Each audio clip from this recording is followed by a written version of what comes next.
you doing out there? It is us here for week 15. Packers versus Seahawks. Sunday night football. Obviously getting ready for a very big showdown with some playoff implications. So I'm going to get you started off with the Packers inactives. It's Jair. We knew that one already. Bullard. We knew that one already. But then the two inactives that they actually had to declare, Jacob Monk again. So obviously Kadeem Telford's kind of the break glass in case of emergency plan on the interior. And then also Malik Heath going a little underhanded at wide receiver today, or at least a little bit shorter than they normally do. So, it's Packers, Seahawks getting ready. I've seen some reporting out there already from the beat reporters about how that stadium, Lumen Field, is just rocking right now. Seattle is more than ready for this matchup. So, Green Bay going to be walking into a very unfriendly environment for them. And I swear I'm muting this. There we go. All right, hello to you fine folks. What do we got? Gavin Campbell is saying, pleasure to be with you all tonight. Hello. Got a good book. Commercials suck. My God, my comfy chair, and finally getting over my rather severe bronchitis. Dang, dude. I smell victory in the air. It would be nice. It would be nice. Gary Free saying, go Pack, go. Go Pack, go, Gary. And Big Al saying, go Pack, go. We haven't beaten the Seahawks in Seattle since 2008. Every record is meant to be broken. There you go. That's a way to look at it. No, but it is true. Like, Green Bay just has not done exceptionally in Seattle, and there's a whole bunch of games, a part of that history that we don't need to bring up tonight. It is interesting, though, like hearing some of the current Packers talking about these distant memories of of the past Packers playing in Seattle and stuff. And you can just tell, like, this is a new generation. They are not the ones that lived through the 24 NFC championship. They don't have the scars that we do. They were mere toddlers. Chris, what you got? My hate for Seattle is up to 100. I'm no longer afraid of the 12th man, and I'm not even on the team, but still. Hello, everyone. Hello, Chris. Hello.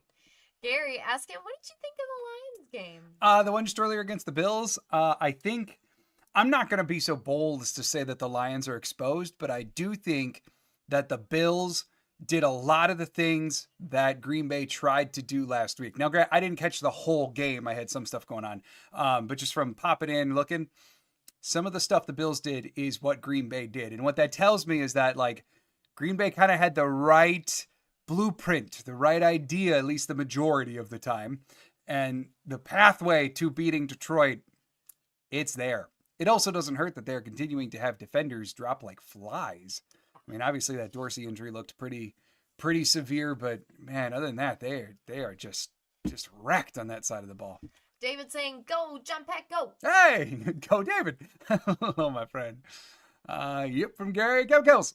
Packers win toss and want the ball. I like it. Like the play. I like it. And there are holes. Don't get me wrong. Seattle's secondary is very good. I thought, though, that some of the pregame announcers were quite bold. I think it was Rodney Harrison who talked about how, like, Seattle might have the most talented secondary in the league.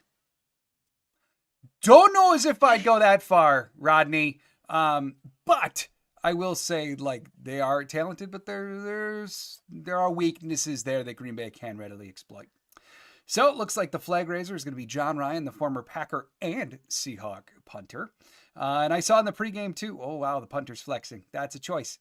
I saw in the pregame, too, that John Schneider, the Seahawks GM, and Brian Gutekunst obviously worked together in Green Bay back in the day. Had a nice hug at midfield pregame. So don't forget, these two teams are very intertwined in both personnel and front office. Gary, what you got? You're saying, I agree totally about the Lions game. Yeah, that's really just kind of what it looked like to me. The pathway is there. Just whether Green Bay is going to get a third shot or not. Commando, what you got? Ready for a good game. And this should be a good one, indeedy.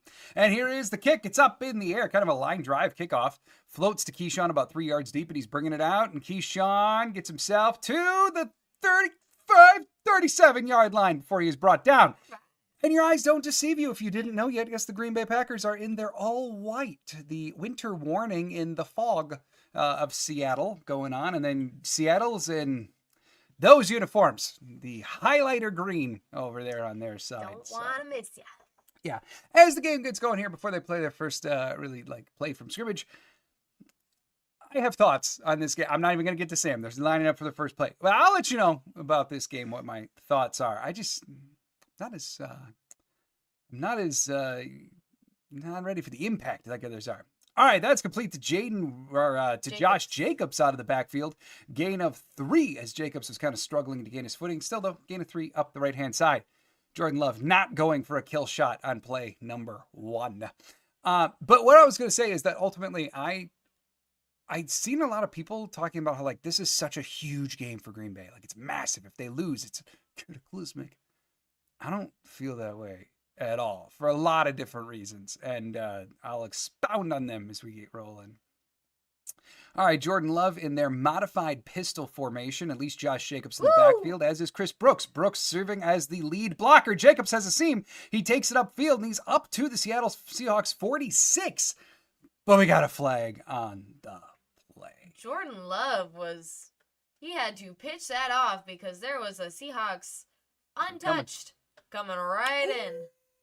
Ooh, that's a penalty on the Seattle Seahawks. Yep. So on the defender who.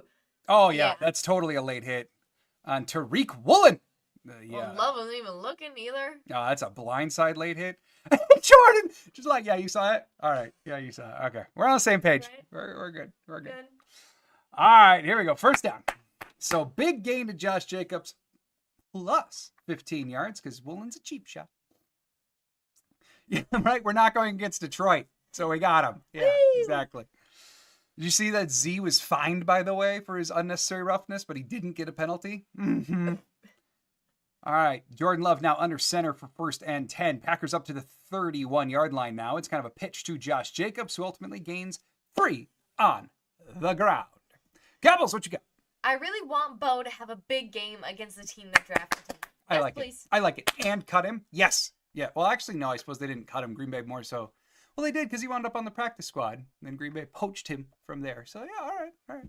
Chris Hansen saying, screenplay, first play, catching defense off guard. I like it. Just got to find those seams. Hey, we got a late hit call, and you can do that. That's just fine. Just don't hit. Just don't hurt Jordan Love. That's all. All right, 2nd and 7. It's another handoff going up the middle here, gaining about 4 again.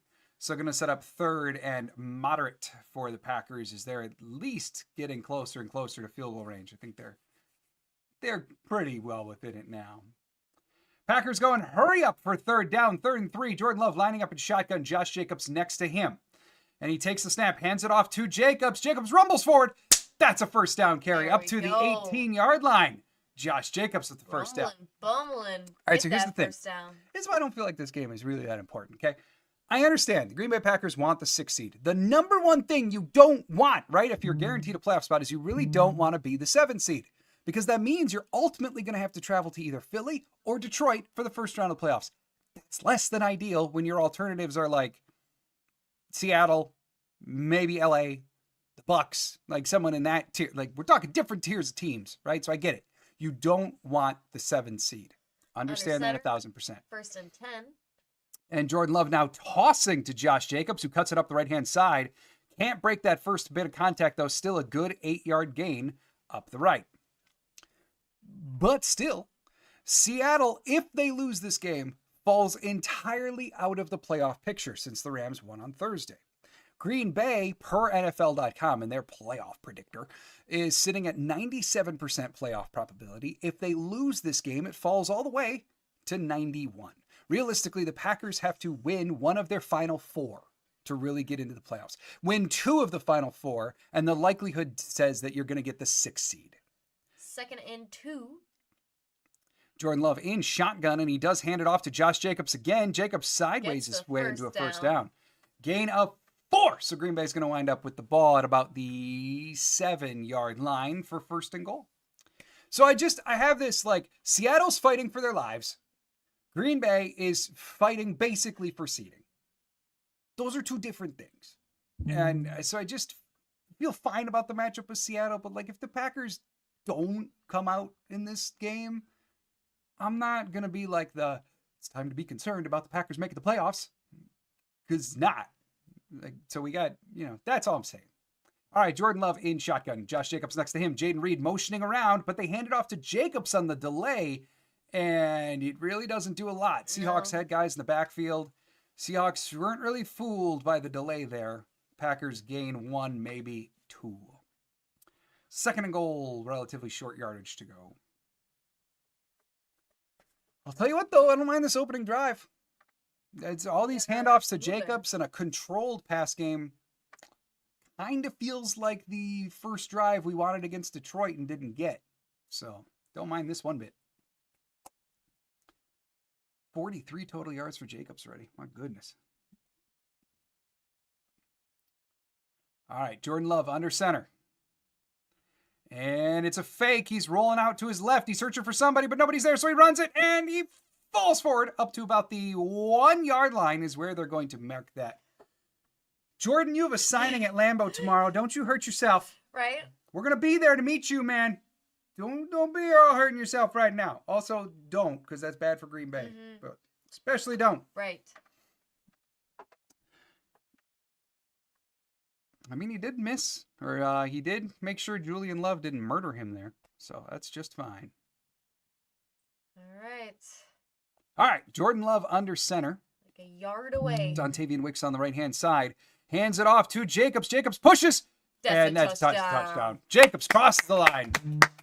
We will take it. Yes. And Green Bay takes the early lead. High fives all around on the sideline. Nice. Jacobs with a heck of an opening drive. 10 plays, 63 yards, 5:41 time possession. That's one way to beat Seattle right there. Mm-hmm. All right, now I'm not going to adjust.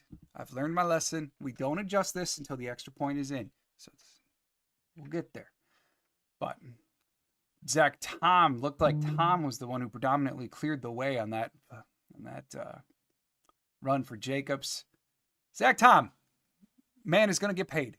I think we all can agree on that.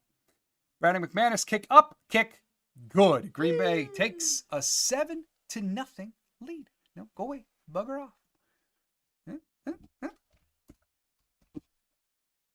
7-0. Yay. All Chris right. Insane. Bam. John, Romeo has one of those helmet coverings on his helmet. Lots of players are wearing them. Mm-hmm. Why is that just for show? A funny version of bobbleheads? No, there's actually some real validity to it. So what that's called, Chris, is it's called a guardian cap. It essentially is, it's like, from what I understand, like a lot of it's foam. And I remember looking into it once as to what the science was. But basically, there were studies that showed that for some reason, having that extra layer of like foam on the exterior of the helmet helped absorb contact better and made a concussion less likely. And it had to do with like the spreading of surface area in amongst the contact. I forget all of the exact rationale, but I do recall reading it and going, oh, okay.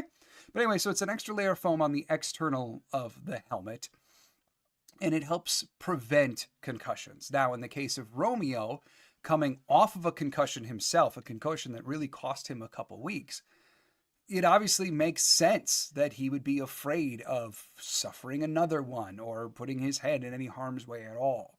So he's obviously deciding to opt for that. Not every player has to do it. It is not a mandated thing coming from a concussion. It's a choice that the players have if they want to wear one and have that extra layer of protection.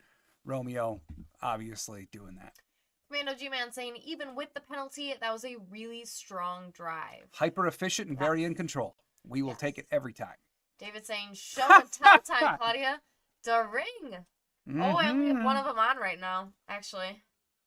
Oh, it's fine. Okay, so. It's fine. I only, when I go to work, as all of you know, I am a server. So my hands are in grimy, like, dishes and soapy, bleachy water, and so I don't ever want to lose the main diamond. Mm-hmm. But this is the wedding band. Here, hold on. Let me go get this. Yeah, get out. Yeah. All right, Kevels, feels weird how this is exactly how my pregame end game went. Good news, we were winning at halftime when I got sick of dealing with the busted controller. Oh, that's fantastic. All right, well, Packers winning at halftime, generally a pretty strong indicator of victory. Big Al saying playing to our strengths. I like that. Yeah. Yeah. That was the offense that we've kind of seen over the last month, really post by. Hyper efficient passing game with a lot of Josh Jacobs power runs up the middle. I like it. Okay, this is the full stack. Kickoff for Seattle, and Seattle returns it to the So 25, right around there. That's my grandmother's ring. Yes. It's a family heirloom ring. Steve, what you Grandpa got? did a great job. Yeah, he really did. Steve saying, hi, John and Claudia. I'm your friend Steve. Hi, Steve. Hi, friend Steve. All right, Seattle still getting set up. So what do we got, Kevin Kebbles? To be honest, in school we did a lot of testing that showed the hard surface is actually more dangerous than just having all foam. The team cover over the caps makes it almost look normal. I kind of like them. Yeah, I don't harbor any judgment towards them at all. I think the NFL has done a nice job making them still like aesthetically pleasing. I know it looks a little weird, but it's going to. Right, yeah. I mean, you can't make foam. Yeah, like, Gino cloth. dropping back, throwing deep left, and he's got DK over an outstretched hand of Keyshawn Nixon. Looked like the Packers were in zone, and Keyshawn was running back to try to cover DK, who snuck in between the zone layers there. But a nice catch along the sideline is a good gain for Seattle. So yeah, ultimately the NFL has done a nice job making him look at least pseudo-normal. Handoff here to Zach Charbonnet, who runs up the middle. TJ Slayton brings him down. Gain of about 1 for the Seattle Seahawks, technically backup running back. Bling bling, beautiful. Yeah. Thank you. Doler Hyde. Sending positive vibes to Grant Dubose. Yeah, Absolutely. I didn't see that myself. Just seeing, like I saw the replay of him getting carted off and stuff. The thing that really like scared me was the fact that when he went down, apparently he received over 10 minutes of medical attention on the field. We all know that is an eternity. So certainly positive vibes going to former Packer Grant Dubose. All right, 2nd and 9, Geno Smith dropping back, and he throws, and that is complete to Noah Fant, the tight end. We've talked a lot about how much Geno works the middle of the field, especially over this month-long winning streak for the Seahawks. Noah Fant is no small part of that. 33 catches on 39 targets for Fant on the year. So look for a fair amount of squatting over the middle like that. All right, 7-0 Green Bay. Now 3rd and 4 for Seattle as they continue to march towards midfield. Now have the ball on the 46. Geno in shotgun. Oh, I think we just got a spoiler from Chris. And the Packers blitz. Adrian Cooper, welcome back. Oh, pure smiles for the rookie who's back. So sweet. Yes, indeed. That's a sack on Geno's. There's one Packer fan that turned right next to a Seattle fan and just went right in his face. That was funny. A little ballsy for like the first drive of Seattle, but I appreciate it. Yeah. Nice. All right. So punt now coming up. Away. That's what we like to see. And kick is up. And it floats. Punt from Dixon gets to about the 20-yard line for Jaden Reed. No, you're good. Look at that smile. All right. Nothing like a Adrian Cooper smile. I mean, that is like he flashed a nice smile there. So Packers ready to take over with the ball when the game finally returns. Sack lunch, as Chris said. It's really nice to have Adrian Cooper back. And I will say too, like, I talked a bit in the pregame about how Jair missing the game. It's a big loss, right? And Bill pointed out that maybe I didn't talk enough about the return of Adrian Cooper and how impactful that could be for the defense. And I thought that was a really valid point, that there probably is some truth to that. Cooper does change things, especially in the pass game for the linebackers. Because we've talked a ton about how much the linebackers have struggled in pass coverage over the last few weeks. So maybe Cooper was the ingredient that the Packers have needed. Kevin Kevel saying more of this, all of this. I like this. I enjoy watching all of this. That is a fair assessment, Right? Captain Kevels. Yes, indeed. Football can be fun. Steve, just think with the loss, Vikings has a chance on winning the division. This division is something else. It is. Best division in football by a mile, Steve. No doubt about it. Big Al saying Adrian Cooper, defensive rookie player of the year for the Packers, or Evan Williams? Oh, So Cooper's been the more flashy player, but ultimately I got to give that nod to Williams. Partly because Williams solved a couple problems for them. Williams being able to start at safety meant that Bullard could go to the slot, where he was really seemingly better suited to play, and better for the overall defense to get both Williams and Bullard on the field. Cooper, I would say, has the more highlight-worthy plays. But Williams has been so solid. He's really shored up the back end. I guess I'd have to lean Williams if you want me to hand out an accolade. Plus, I mean, Williams, even though he's had bouts of missing time and stuff, it's been a lot less extensive than Cooper's, through no fault of his own. Yo! Please don't skip any O's. I don't think I What's did. up, Rockities? I think she had an extra, to be honest. All right. And it looks like we're coming It was back. just a Premier League soccer marathon, and I love their chants. How incredibly fitting. Right? Steve asking, was it said how long Bullard is out? The only real summarization that I've seen about Bullard is to classify him as week to week. That there's no real fear of a long-term concern, but First week to and week 10, is what I've seen, drop Steve. him back, and he throws it to Jacobs, who is able Jacobs to makes run, some moves, get and he the breaks first one! down Jacobs and now more. running up to the 41-yard line after breaking at least one tackle and some fancy Thank you, footwork. Rocky News, He gets up there. Packers nearly at midfield again for another play for Josh Jacobs. Nicely done. Wow. All right. Beautiful. Yeah, very much so. 21 yards. Yeah. All right. So now Jordan Love in shotgun. And the Packers are indeed at the 41. Love looking right, fades back to the middle, hits Jaden Reed across the middle. And Jaden Reed, with that one, has now matched his target total from last week when he had one. That was it. So Packers need to get him more involved, and Matt LaFleur said that there is a plan to do so. So let's see it happen. Gain of 9 there for Reed. Sets up 2nd and 1 for Green Bay.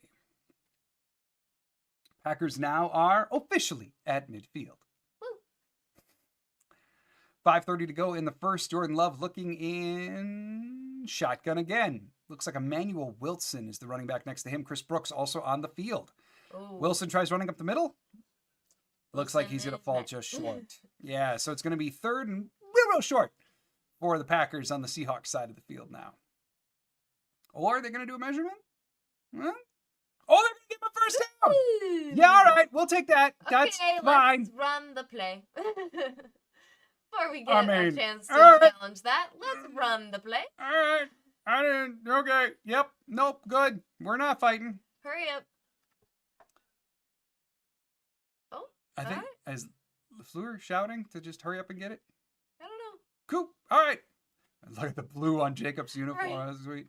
All right. Jordan Love now under center, takes a snap, and he tosses to Jacobs. Oh, But and there it is. yeah, they stopped the play.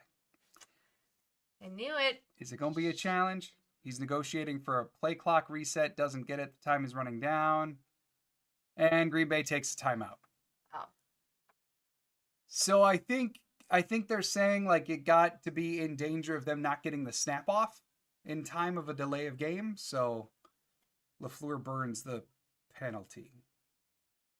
Odd sequence of events there. Yes. All right, what do we got? Dollarhide. King Josh. Mm-hmm. Josh Jacobs has been a revelation, my friend. Chris Hand saying, can you hear the Go Pack Go yells already? Oh, that's awesome. I mean, obviously, like we have the sound 99% off, but that is awesome. I love that. And Steve saying, I really love these white uniforms. Yeah, I can't get over what seeing the yellow stripe down the middle of the helmet would have looked like, but they are clean. I like them a lot.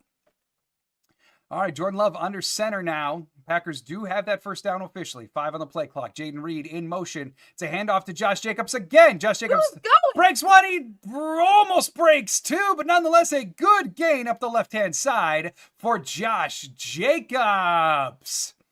Woo! Very nice. He is just finding holes and breaking tackles. Yes, indeedy. I love it.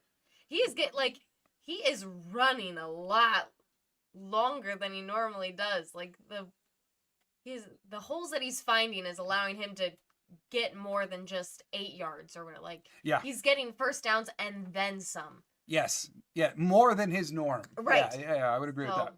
All right, Jordan Love now in shotgun. It's an end around to Jaden Reed. And Jaden Reed's trying to find somewhere to go, and he does. He goes up the right-hand side. Gain of about 6 for the do-everything gadget receiver of the Packers. Second down. I mean, Matt LaFleur said that they had a plan to involve him more.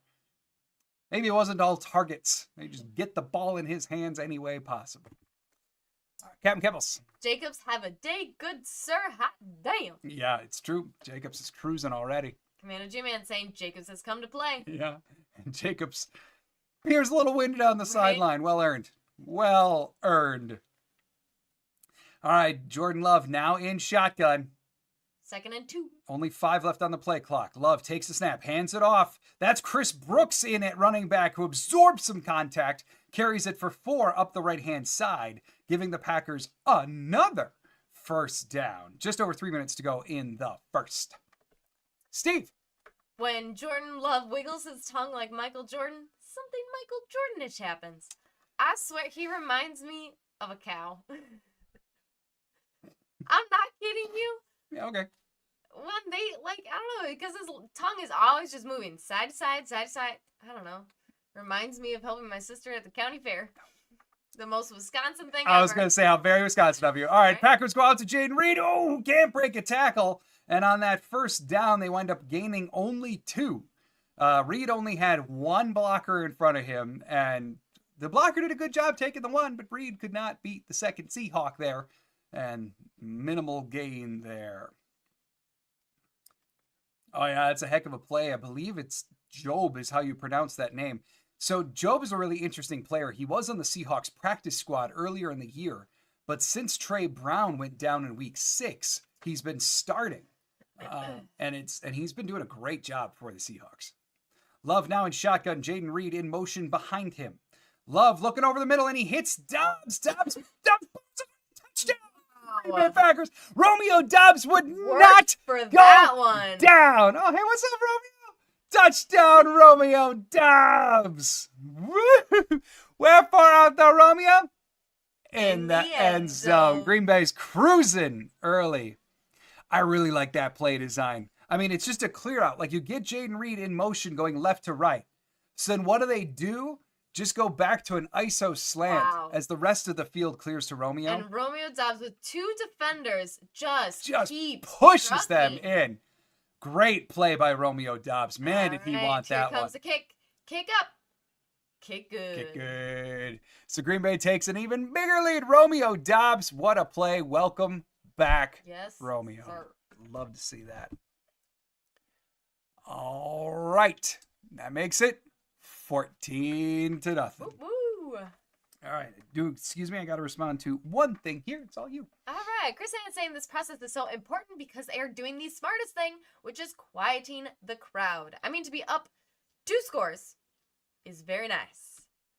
AFAM saying, I'm liking Brooks. He's an agile A.J. Dillon. If his career prospects are better than Dillon, I would greatly appreciate that. Diller Hyde saying, O-line is working. That's right. Steve, this Chris Brooks is something special as well. What a nice pickup he is. Our running back room is a lot better than I think we were expecting after the loss of first Jones and then Dillon. We're doing a good job, and now we're gonna chuck Marshawn Lloyd somewhere in the mix. I don't know where, but somewhere. But I mean, Chris Brooks, he has been the A.J. Dillon replacement that they wanted, because A.J. Dillon was slotted to be the pass down back, not necessarily like third down back in the traditional sense, but the best pass pro guy, the guy with reliable hands, the guy that could push a pile at the very least, if not break a tackle. Well, Chris Brooks has actually done all of that, and he's been great in pass pro too. So he was another great midseason Gutekunst find, no doubt. Rocket Knee is saying Jordan Love is the hope. AFM saying these uniforms contrasts are wild. I know you don't like the lime green. I don't know, it's kind of cool. I mean, It is I don't know.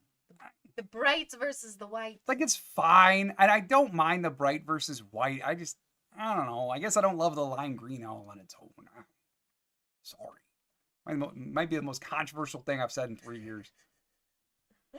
Gavin Kevels, let's go! Yay! I don't know, there was the one time you became multiple sources. Oh, for God's sake. We don't need to talk about that. That was a bad day. Man, That was a bad day. Does not stop. That's right. Big Al saying, Muscle Man, Romeo Dobbs, touchdown! Absolutely. He did not let those defenders stop him. Kevin Kebbles earned the right to get back to Detroit, indeed. AFAM saying that was an excellent touchdown by Jordan. Absolutely, that was a beautiful throw. Rogneys, every time you both get excited, scream, or clap, your audio cuts out for a sec. I don't know if someone mentioned that before. No, I know. It's been like that for 2 years, Rocket Knees. It seems to only happen on watch parties. I've adjusted every setting, and I can't figure out why. Sorry, I don't know. I don't have a lot of hope it's going to be fixed in the last 2 months we got Rocket Knees. I'm very sorry. Big Al waiting for X pick today. I feel like it's It'll be been a nice. minute. He's due, right? He's due. Chris Hanna, I'm so pumped about our run defense. Yeah, it has been so Yeah. much better. So much better. Like, it could be one of the things that we look back on for this year and just say, like, that's one of the things that turned around most. Safety play is up there, certainly. Certain aspects of the offensive line. Maybe Sean Ryan is in the conversation. But run defense, man, what a turnaround from last year to this year. Seahawks at the 30, 1st and 10. It is a successful throw to, who's that? I believe that was DK Metcalf on the completion. I saw a 4 on the jersey number anyway. It's Isaiah McDuffie covering DK. If that was DK, questionable. I'm sure it was zone, but like,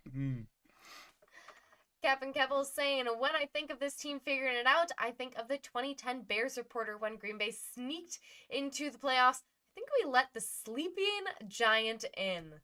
I wouldn't be mad. Mm-hmm. We just popped off now. All right. And it is a handoff to Charbonnet, who breaks a couple tackles. Gain of, I'm guessing, about 5. And there is a flag on the play. Mm-hmm. Holding on the offense. Bring her on back. I'm just fine with that one. I'm just fine with that one. All right, I'm sorry. Where did we leave off? Steve saying, I agree with John. A.J. Dillon won't be back next season. No, I don't see there being any way. I mean, unless they are just way more enamored with A.J. Dillon than we comprehend. Maybe a 1-year vet deal or something like that. But, like, I can't see it. Where would he go? Right. Their running back room is great. So, all right. Geno Smith in shotgun now. 27-yard line here. 2nd and 13. And Geno drops back. He's looking left. Throws left. And he's got, that's Jackson Smith and Jigba. But flying over the top, making the tackle is Evan Williams. Still, though, a very good gain for the Seahawks. Yes. Again, kind of like the DK Metcalf one earlier. That appeared to be a completion between the layers of zone for Green Bay. And the one thing I'll say, that was just over the top between the 2 layers. And Geno now handing it off to Charbonnet, trying to find a lane, and he does. Charbonnet runs up the left-hand side before Quay Walker does a wrestling move on him to bring him down. Gain of about 13 for Charbonnet up the left-hand side. I don't even know what I was saying. I lost it. Oh, that's the thing. That is perhaps where Jair Alexander, obviously a great player in his own right, but I've been saying it for a couple weeks that perhaps the greatest loss of Jair is not just his coverage ability, but the fact that Jeff Hafley calls so much less man when Jair isn't there.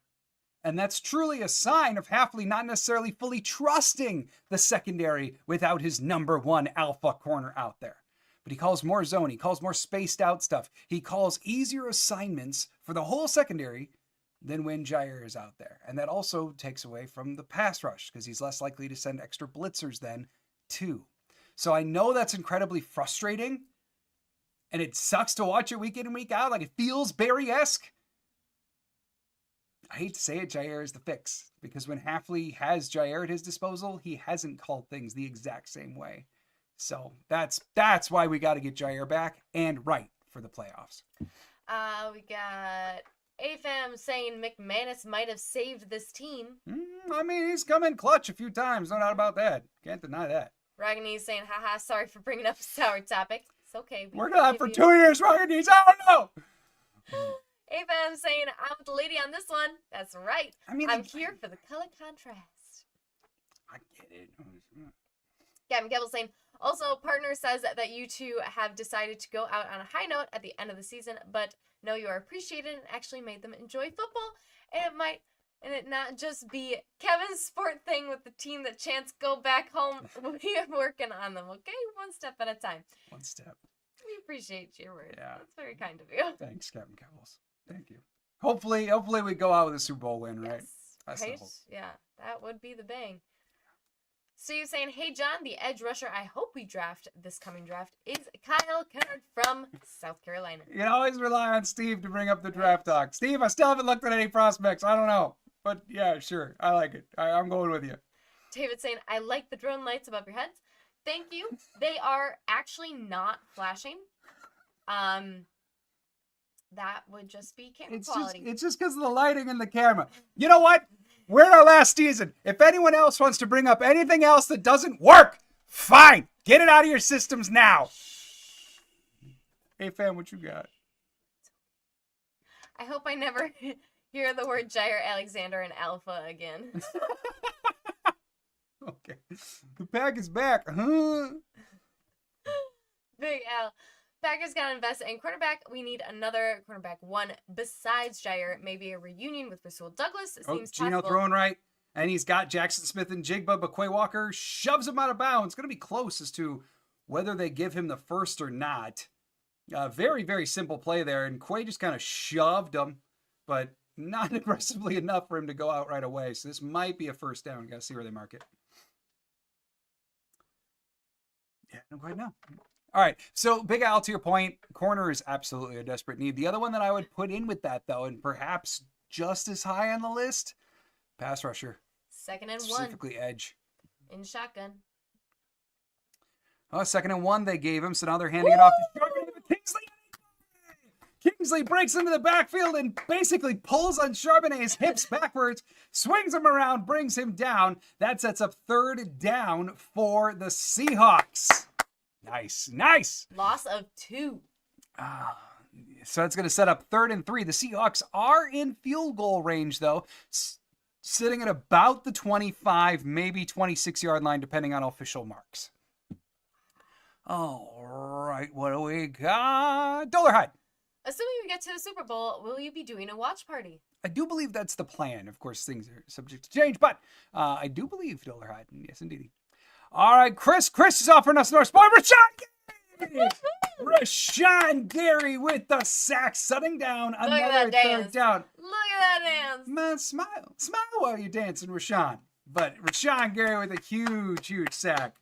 More things going the Packers' way to get this started. We will take it. Rashawn. Oh, yeah. Rashawn just straight up got around Abraham Lucas there. The starting right tackle for the Seahawks. I said in the pregame, like they've got some problems at the tackle spot in their pass rush. Rashawn making them pay. Kick is up, and kick is good. So the Seahawks at least cut into the Packers' lead a little bit, makes it 14-3, 12:59 to go in the half. Woot. What? All right, we got Chris Hand saying someone make a Facebook meme of the Batman 23 symbol in the sky in Gotham City. Yeah, and make Halfley Commissioner Gordon on the top of the building. We need you. I'm saying Jair Alexander is more like alfalfa. You know, okay. More like smoking alfalfa. Oh, we getting spicy. You know, here's the thing.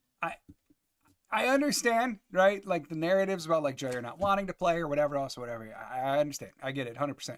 But I thought it was very enlightening when LaFleur said that they went back and watched the film from his 2 full participation days and said that Jair was not meeting the speed thresholds.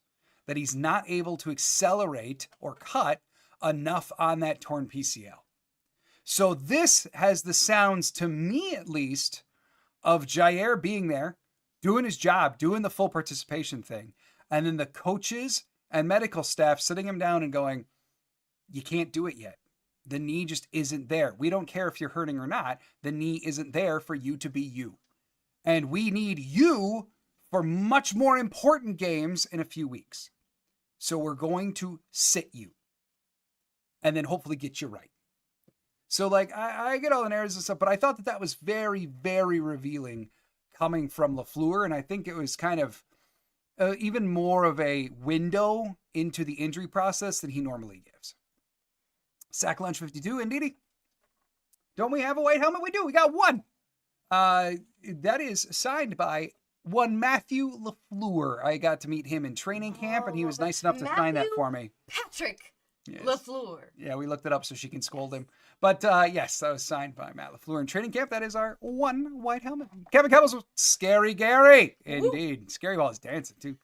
Janelle, hi guys. I'm late. It's okay. We forgive you.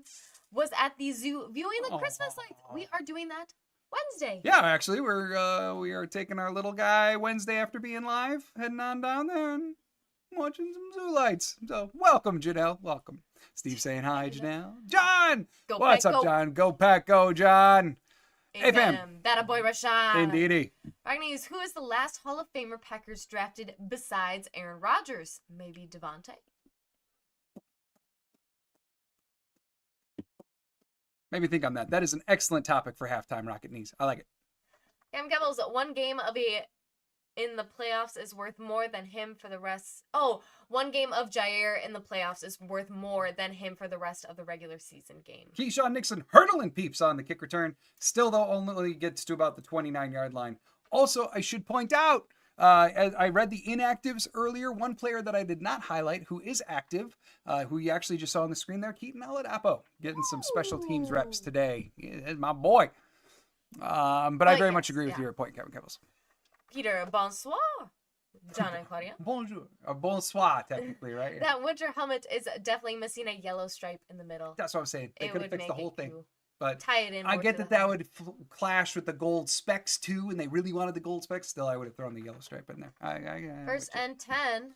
Jordan Love dropping back, and Jordan Love takes hit from the left-hand side, but Tucker Kraft makes the catch over the middle, and Kraft turns that into an 8-yard gain. Could have been disastrous for Green Bay there, but Love still gets it off, hits Kraft. Nice gain. 2nd and 2, it should be. About 12:30 to go in the half. Cam Kebbels saying, hell, even one half of Jair in the playoffs is worth more, to be honest. Don't speak it into the existence of the world, but I think you're right. Yeah. If I'm smoking alfalfa. Honestly, though, I take that back. I think that really is just like him. Yeah. No devil's lettuce needed. It's both.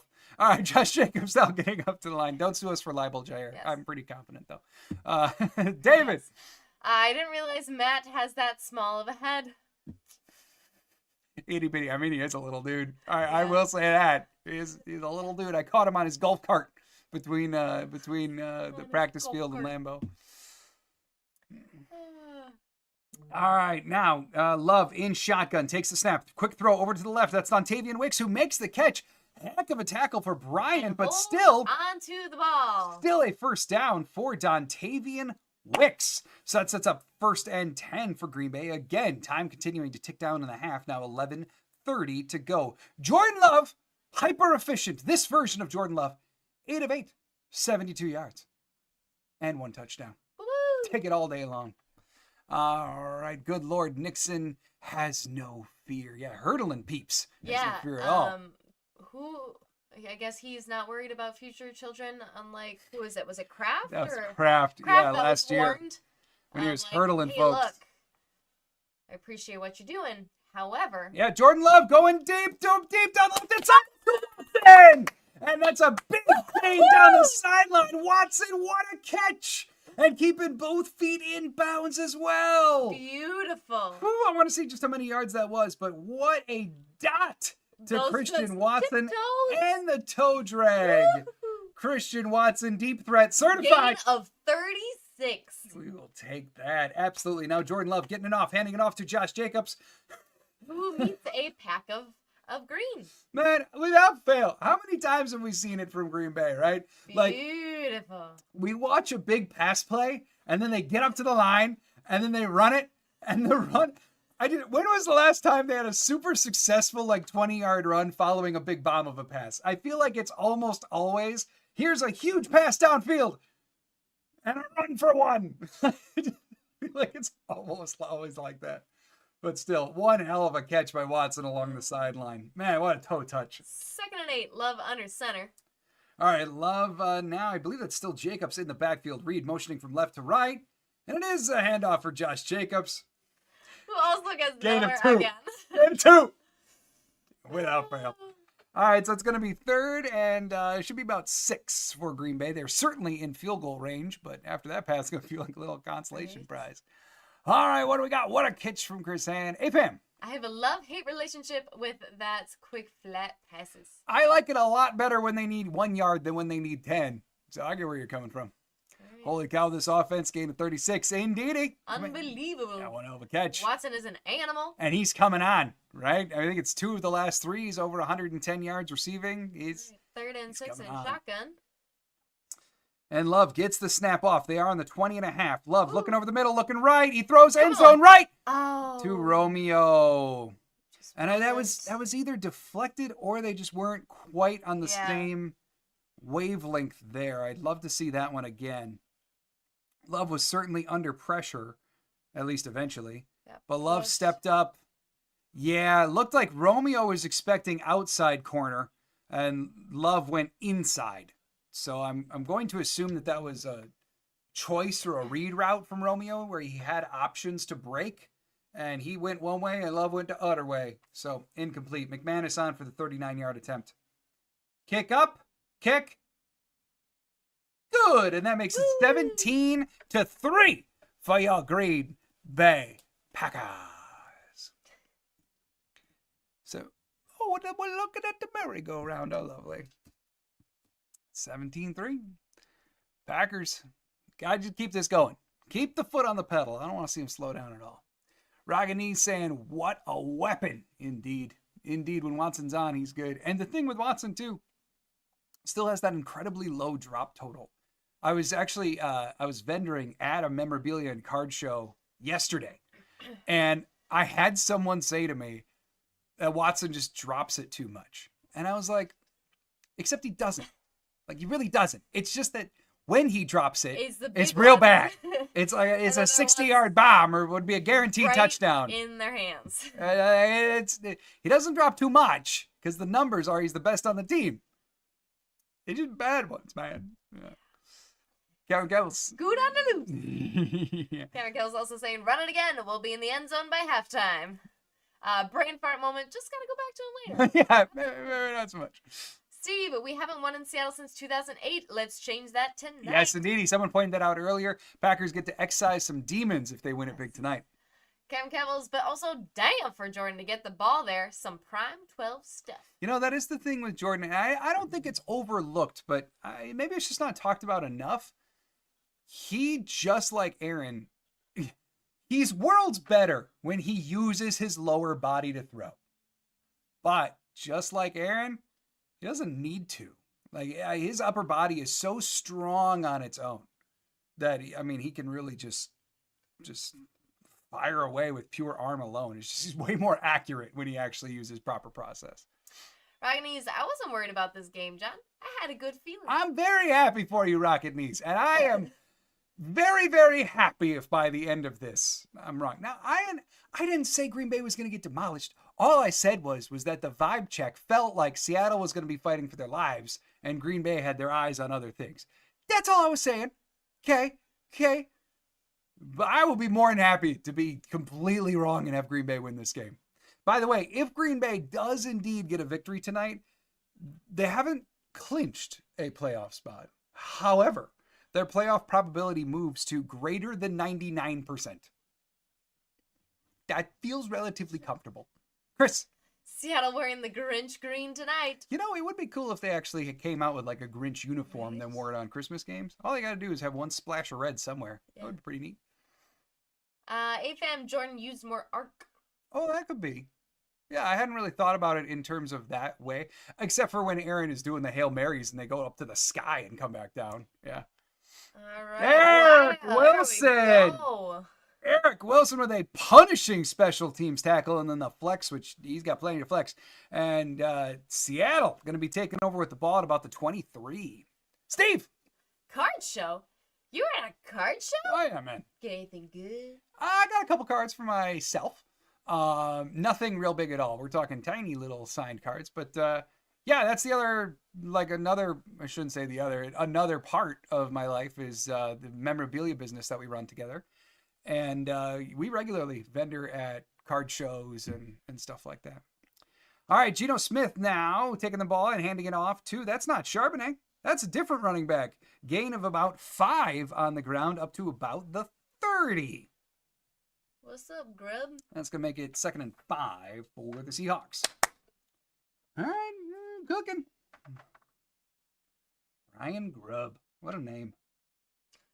2nd and 5. We got David Gruber. They got Ryan Grubb.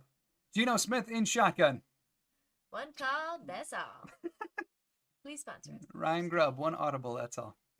8:35 to go in the half, and that's a handoff to the right side. I think that's nope, Charbonnet. That's not Charbonnet. Gain of only about 1 on the ground for the not Charbonnet runner. Oh, it's McIntosh. That's it. An apple. Ran the ball. Gains about 1. 3rd down for Seattle. Who knew? And it looked like unless I'm tripping out, it looked like they flashed flag and then pulled it away. So that's just fine. Never mind. All right. Raganese saying Jordan Love is a bigger human compared to past quarterbacks. Yeah, that gets lost in the conversation a lot. Jordan Love is big. 6'4" and like 225-ish. He's a big quarterback, yes. All right, Geno Smith now dropping back for 3rd and 4. Fires over the middle, and it's complete over the middle. That's going to be a 1st down to Bobo for the Seattle Seahawks. Gain of about 6, but still plenty for the 1st. Seahawks trying to get something going here. What a name. AFM saying Chardonnay is gross. Hell of a running back, I'll give you that. I mean, in terms of... Chardonnay. Oh, Chardonnay the wine? Yeah, I agree with you, AFM. Kevin Kebbles. We'll say quarterback school pointed out 12 having an insane amount of power, just throwing with his wrist off. Platform was a cool thing to watch the breakdown of. It's cool, rude, seeing Jordan healthy now. Yeah, it is. I mean, because it's almost like that leg has increased his arm power as of late. Geno now throwing right, and that's completed to Jackson Smith and Jigba. Eric Stokes with the quality tackle. On there. Right there. He glued himself to JSN and brought him down, which is not always the case for Stokes. That's really good to see. Yeah. And it does appear as though Nixon is back in the slot, as I kind of guessed would happen with Bullard out.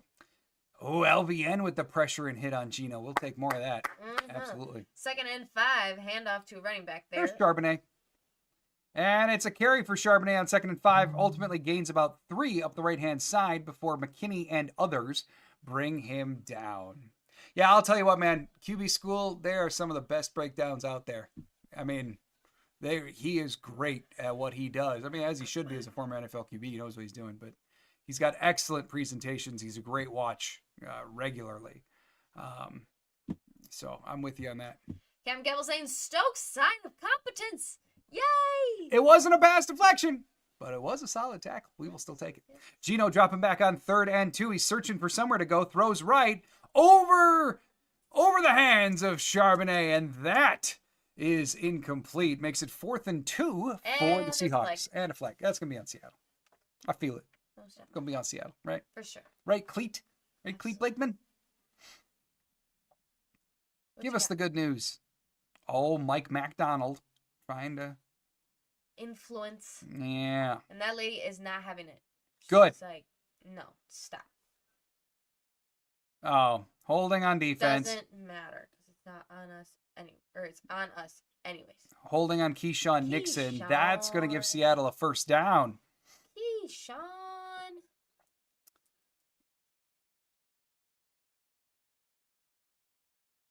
Yeah? Really? Where? Really? There was... What? Because dude fell, we get a penalty? Tell him not to be weak. First and 10 for Seattle. Great. More bull crap. Cleat, I'm confused. Geno Smith dropping back now. Geno throwing over the middle. That's complete to JSN again. Seahawks have the ball up to the 30. Williams and Stokes taps him on these on the ground. He fell. Are you sure there wasn't holding? No, because he's got the ball. All right. I know. Now, I'm with you. With you. It's a tackle attempt when you got the ball. That's a bull crap. That's a terrible penalty. AFM, sounds like you need a wine breakdown too. I personally, sir, like Moscatos and not really Chardonnays. Kevin Kebbles. Bro, play ball. Boo. First and 10 for the Seahawks at the 30. And that's an end around at Jackson Smith and Jigba, who runs for a gain of 1. Before there's contact from Carrington Valentine, Quay Walker, and others along the sideline. Okay, sorry. Boo. So Jordan Love, 9 of 10. Geno Smith, 9 of 9. A highly efficient quarterback day thus far. Steve! I don't know if anyone knows this, but Edgerrin Cooper is really quick. Oh, he fast. Yeah, no doubt. He fast. Speedy Gonzalez. Yes. All right, Kevin Kebbles. That feels like one of those pick it up because you assumed it as a foul moment. You should have kept it picked up. Yeah.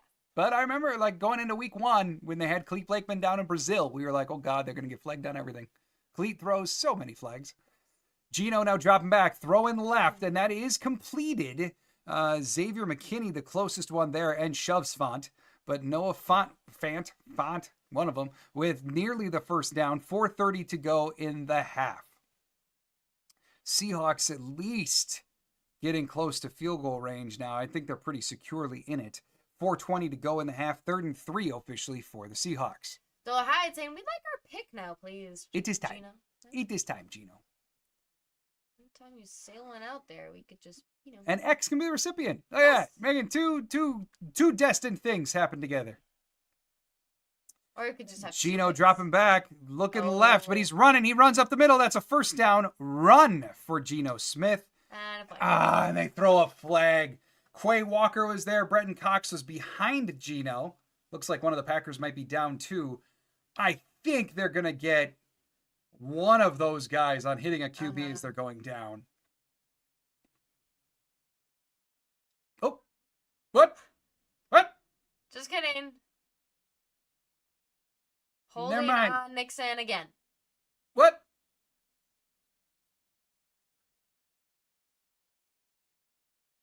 What?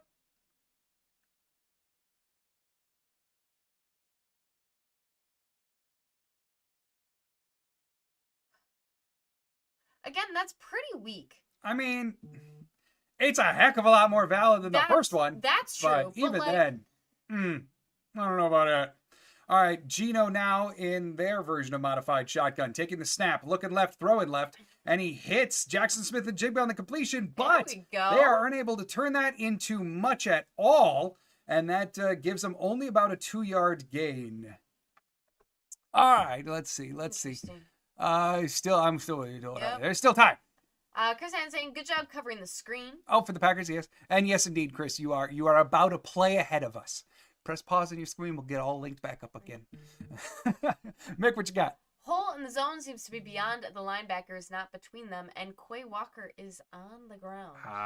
So, yeah, so that's been the issue, Mick. I'm trying to figure out how best to explain it. It's not laterally, like they're not throwing it between the linebackers. Often what happens, and they've kind of worked in concert, the Packers' run defense has gotten a lot better. Part of the reason for that is because the linebackers are a lot more aggressive. They're playing more forward. The downside is it has created gaps between the linebackers or like the 2-zone deep defenders if they're in any kind of cover 2 or even cover 3. It's created gaps because of forward playing linebackers. So you're spot on, Mick. It's not that it's like between linebackers, it's over the linebackers. So, and part of it is the fact that they don't get back when they should. Part of it is the scheme. It's both. All right, here we go. 2nd and 9 now. Geno Smith in shotgun. He's dropping back. He looks right. Now he looks left. Throws it. Deflected away. Carrington Valentine nearly had that one. Nearly got his hands on an interception. Would have been a great catch. But 3:07 to go in the half. The Seahawks threatening to put up some points. Oh, hit him right in the palm, Carrington. Oh, Gino almost gave us one. He wanted to. Oh, man. Man, oh, man, oh, man. Chris. Spoilers. Chris, you don't have to do that. All right, Gino in shotgun. You might know what's coming. I wonder what's going to happen. Late snap. Pressure coming from Eric Wilson. Gino lunges it up to the end zone. Carrington. Oh, then he breaks down. What are you doing, Carrington? Carrington, what are you doing? He breaks 2 tackles and he gets it out to the 14-yard line.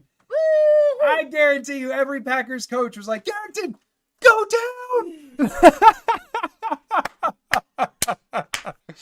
Carrington Valentine gets a deflection on one, gets the pick on the next. We will absolutely take that. All right, let's catch up on some comments here. Carrington Valentine, excellently. Kevin Kevel saying, Nixon, why though, bud? That one is like, they're looking at you. Oh, yeah, for that second hold. Yeah, and you are a little early. Miserable Goat. It's going to be a long day for the defense. Hey, things are looking up. Miserable Goat now. Things are looking up. Cody saying, can we throw a flag on refs because it's definitely needed. Challenge flag is not enough for these referees yet again. It's Cleve Blackman, man. He throws so many freaking flags. The second one, I at least understand because he did like arm bar him a little bit, especially as he was turning. Nah, that's weak, but it's weak, but like least, sure. Right. That first one, absolutely freaking not. Yeah. No, he did not hold him. The receiver fell down. That's not on Nixon. Chris Valentine almost had an interception. Steve, how sad is it to score 42 points and still lose? Very. Yes. Very. Sucks for the just Lions. Asked Josh Allen last week too. Yeah. Sucks for the Lions. How many points did the Bills score last week? He had 6 touchdowns last week, and then they lost. Yeah. So. All right. She's so smart. Her facial reactions tell. Nice poker face. Garrett Gillis. And Commander G-Man, there's the pick. Yes, indeed. Janelle interception is good. Run back was scary. Yeah, it was. I mean, it was like he got his pick, right? He had no business bringing that out, Janelle. Absolutely none. I'm with you. Cody saying, sorry, you have to explain to under 300 to 200 IQ. Explain what? What are we explaining? I don't know, Cody. What was this? Cody, what do I got to explain? I don't know. Rockinese, I told you, John, Geno Smith is giving us some, but no, didn't want to believe me. Whoa! I didn't disagree with you, Rockin' Knees. Did I? I don't think so. Did I on Wednesday? Maybe I did. It's been a long week. But, like, he has been playing much better in the turnover department. That's not unfair to say, Rocket Knees. But I also said in the pregame show that he gets reckless when there's pressure. And if they get pressure, they can make him reckless. Yeah. So I say something. Cam Kevin's Gino looks flabbergasted, as if this is not normal for him. It's his natural disposition. Right, yeah. Midnight, don't return interceptions. We cannot afford a DB is being hit by a lineman. No injury. That's actually true. Yes, right. And I'm not Besides sure. Even just like the possibility of losing it. And I understand too. All right, Jordan Love in shotgun now. Packers with the ball on the 14. We got Tucker Kraft in motion. Jordan Love handing it off. That's to Josh Jacobs, who goes up the right-hand side. Jacobs gains about 8. And but we got another flag. Another flag. There you go, Cody. Another one. What is it? Holding on the offense. Okay. That's about enough of this, Clate. That's about enough. We don't get to see how they were holding. No, we don't. But, like, and I understand, like, if your body is contorting and you're near the goal line and stuff, DB's got to bring that out because, you're risking half of you in, half out. Like, you can go get misconstrued into safety. I get that. He was deep enough into the end zone, and he could have absolutely planted and just kneed. But he wanted to return that thing. That was clear. All right, now a handoff to Josh Jacobs as the Packers are buried deep back into the 7-yard line. Jacobs does take it, though, for a few-yard gain. Should make it about 2nd and 13-ish as we get the official marker. Gino Smith Peter. was... Sorry. Geno Smith was 11 for 11. His 12th was intercepted. Football can be so cruel sometimes. We're fine with it. Right? If it's on our side. We love it. Chris. Sorry about the urgency. If I could go code, I would. We'll have to develop a And code. Seattle takes their first timeout. Yes, indeed. All right. Now, up 17-3. Perfect time to take advantage of this. Yes. Now, Seattle does get the ball after the half. So just bear that in mind. Let's make this 2 minutes and 18 seconds less long. 2:18 to go. Yeah, I mean, the ideal situation here is you take up most of the clock and put points on the board. I mean, that's the ideal, right? Don't even give Seattle a chance to answer back after you increase your lead. All right, Jordan Love in shotgun now. He's all alone. He's got 2 off to the right, 3 off to the left. 2nd and 12. Seahawks showing blitz. I think they might have gotten him to jump. Love off of his back foot. He's Come on. slinging it. And it's caught. Tuck, tuck. Tucker Kraft with the catch up to the 38-yard line. Off of his back foot. That was Jordan going, I know I got a free play. And just chucking it. Aaron taught me something. He had no business throwing that. But Tucker Kraft got himself at least in position and made the catch. Officially offsides on Seattle. Of course, that's declined. Big play for Green Bay. Tucker Kraft. We love a free play. We really do, more than most. Yes. It's Jordan. That was just absurd, though. Off his back foot, just skying a throw to the middle of the field. Oh, yeah. Seattle totally Aaron gave away Rodgers their did blitz. not teach me to plant my feet when I throw. Jumping But he off did his teach back me foot, no when less. you got a free play, Man. you use that free play. 2 catches, 34 yards for Tuck Tuck. Oh, Jordan. And that takes us to the 2-minute warning. 17-3 Green Bay, and they're now trying to put points on the board. What a throw. Woo, we'll take it. We'll take it. Ay. All right, so let's do this. Let me get this screen up here. No, it's not quite halftime, but with the beginning of the 2-minute warning, we can take our tour around the league. If you didn't see any of the scores today, let us inform you. The Chiefs beat the Browns 21-7. The Bengals beat the Titans 37-27. Another big day for Burrow, throwing 3 touchdowns. Commanders beat the Saints 20-19. I did see the very end of that game, and that was some Saints went for 2 with 0 seconds on the clock and failed. So the Commanders get a win. It would have been nice for Green Bay's playoff seedings to have the Commanders drop that one. No help on that one. Ravens beat the Giants 35-14. Cowboys beat the Panthers 30-14. Even though that was the first time the Panthers were favored in 54 games, they didn't win. Jets beat the Jaguars 32-25 as Rodgers actually looked pretty decent, and so did Devontae with a nearly 200-yard receiving day. Then we got the Broncos beating the Colts 31-13. Bills beating the Lions, as Steve was talking about, 48-42. Some chinks in the armor for the Detroit Lions. 494 yards, 5 touchdowns in the losing effort for the Detroit Lions. Then we have the Texans beating the Dolphins 20-12 in a terrible day for Tua. Eagles on top of the Steelers 27-13 to stay even with the Lions, or make themselves even with the Lions. And then we also have Cardinals 30-17 over the Patriots, and the Buccos hammering the Chargers 40-17. So that was the trip around the league. Dover Hyde, what you got? This half has flown by. That's Indeed. because we keep getting the ball. And A highly successful Yes. half, I will point out. because I'm saying, Clutter, you said when you have a free play, you do the free play. I'm going to use that if a girl I like says she just want to be friends. Shoot your shot. But when you got a free play, take a free play. I do not condone or like not making any suggestions. I do not have any influence on this. Steve, here's an honest question. Who is more fun to watch, Favre or Rodgers? I say Favre. This is fun to watch.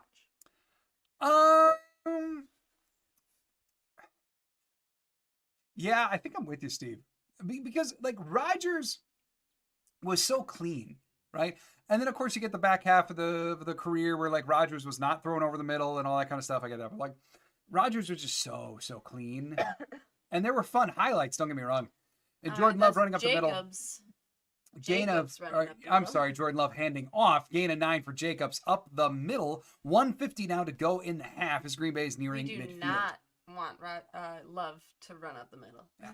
I think Favre raised your blood pressure in a fun way because you never knew what was going to happen at all. Kinda So like I Love guess does I guess I would kind of lean Favre that way. Jacobs again gets the first down and some more. And the Packers trudge their way up to the Seattle 45. So minute 27 to go in the half.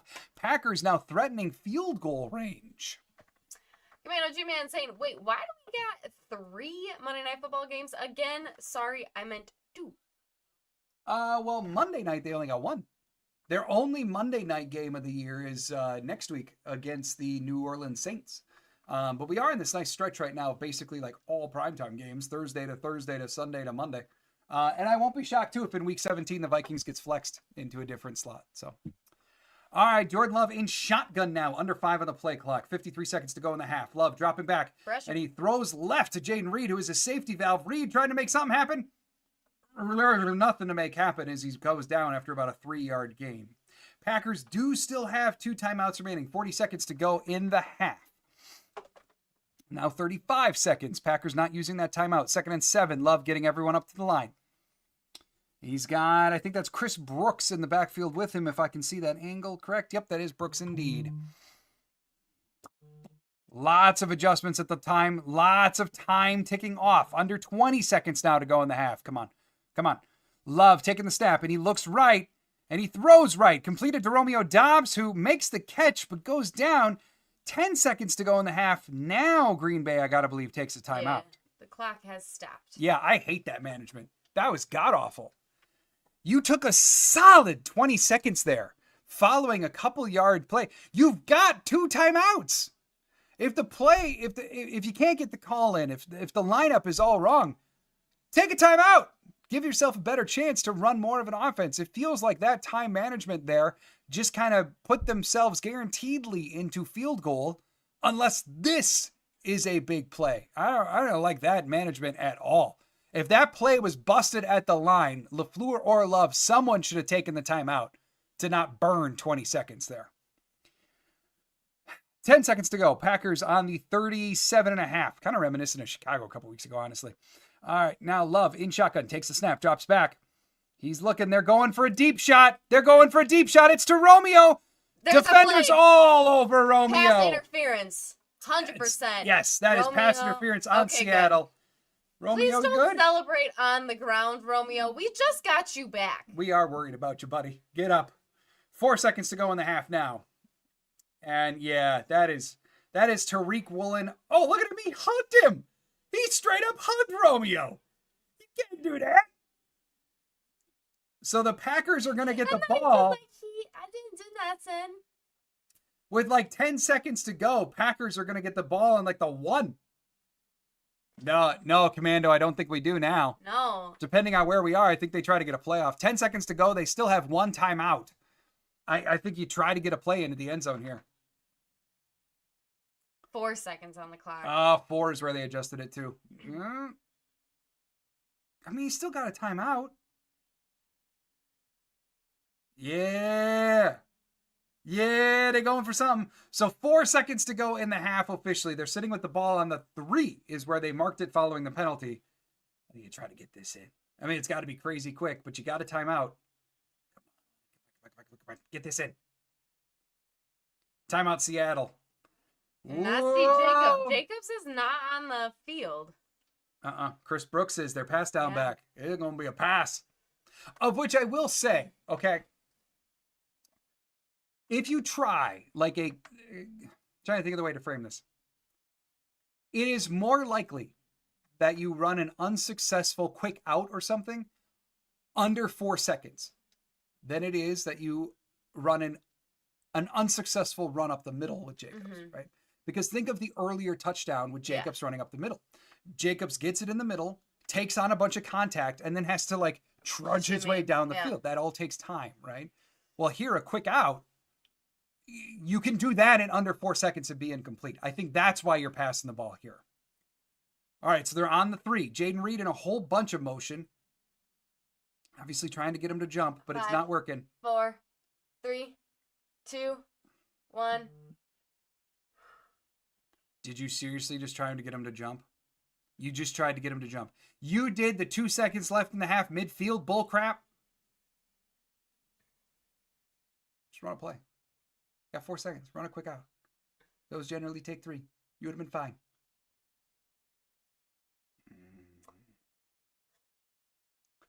Consider me unthrilled.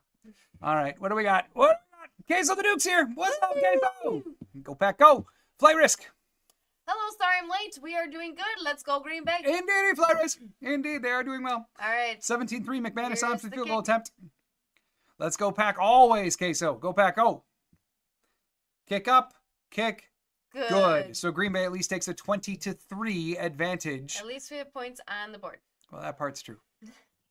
That part is true. Boy, I despise so much about that last minute there. I mean, because, like, you were... first you blow 20 seconds just getting up to the line, right? And then it was a valid... Oh, we have scuffling. Rasheed Walker in the middle of it, of course. But, like, you blow 20 seconds there. Then it's a valid penalty, but, like, you're gifted a pass interference to get you up to the 3. You got 2 timeouts. Run a play. Try to get into the end zone. But you do this nonsense where you try to get him to jump and you're not, it just doesn't work. So instead you settle for 3 anyway. Left much to be desired. Yeah, I hated that last minute. That was bad. They had several chances to get themselves 7 there and they kind of blew all of them. I'm happy with 3. However, very unsatisfied with 3.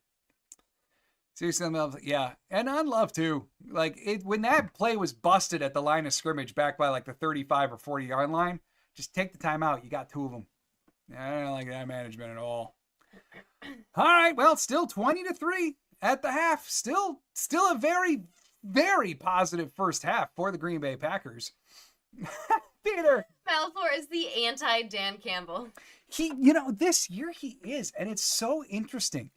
If you, I think it was Acme Packing Company, a writer by the name of Tex Western did kind of a deep dive into it.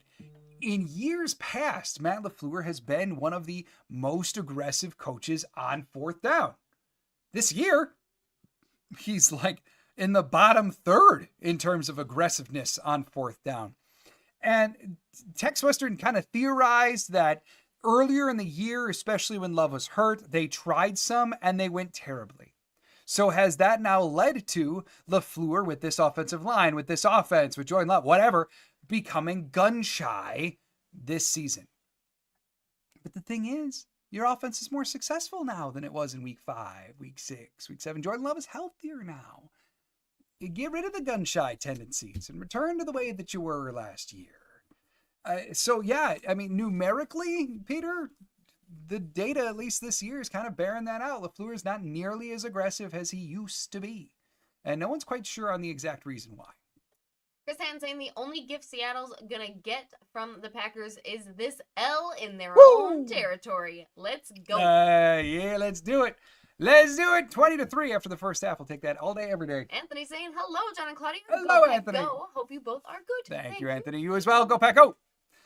So that is indeed it. Now, I do want to bring up the up-to-date box score here for this game. Give me just 1 second.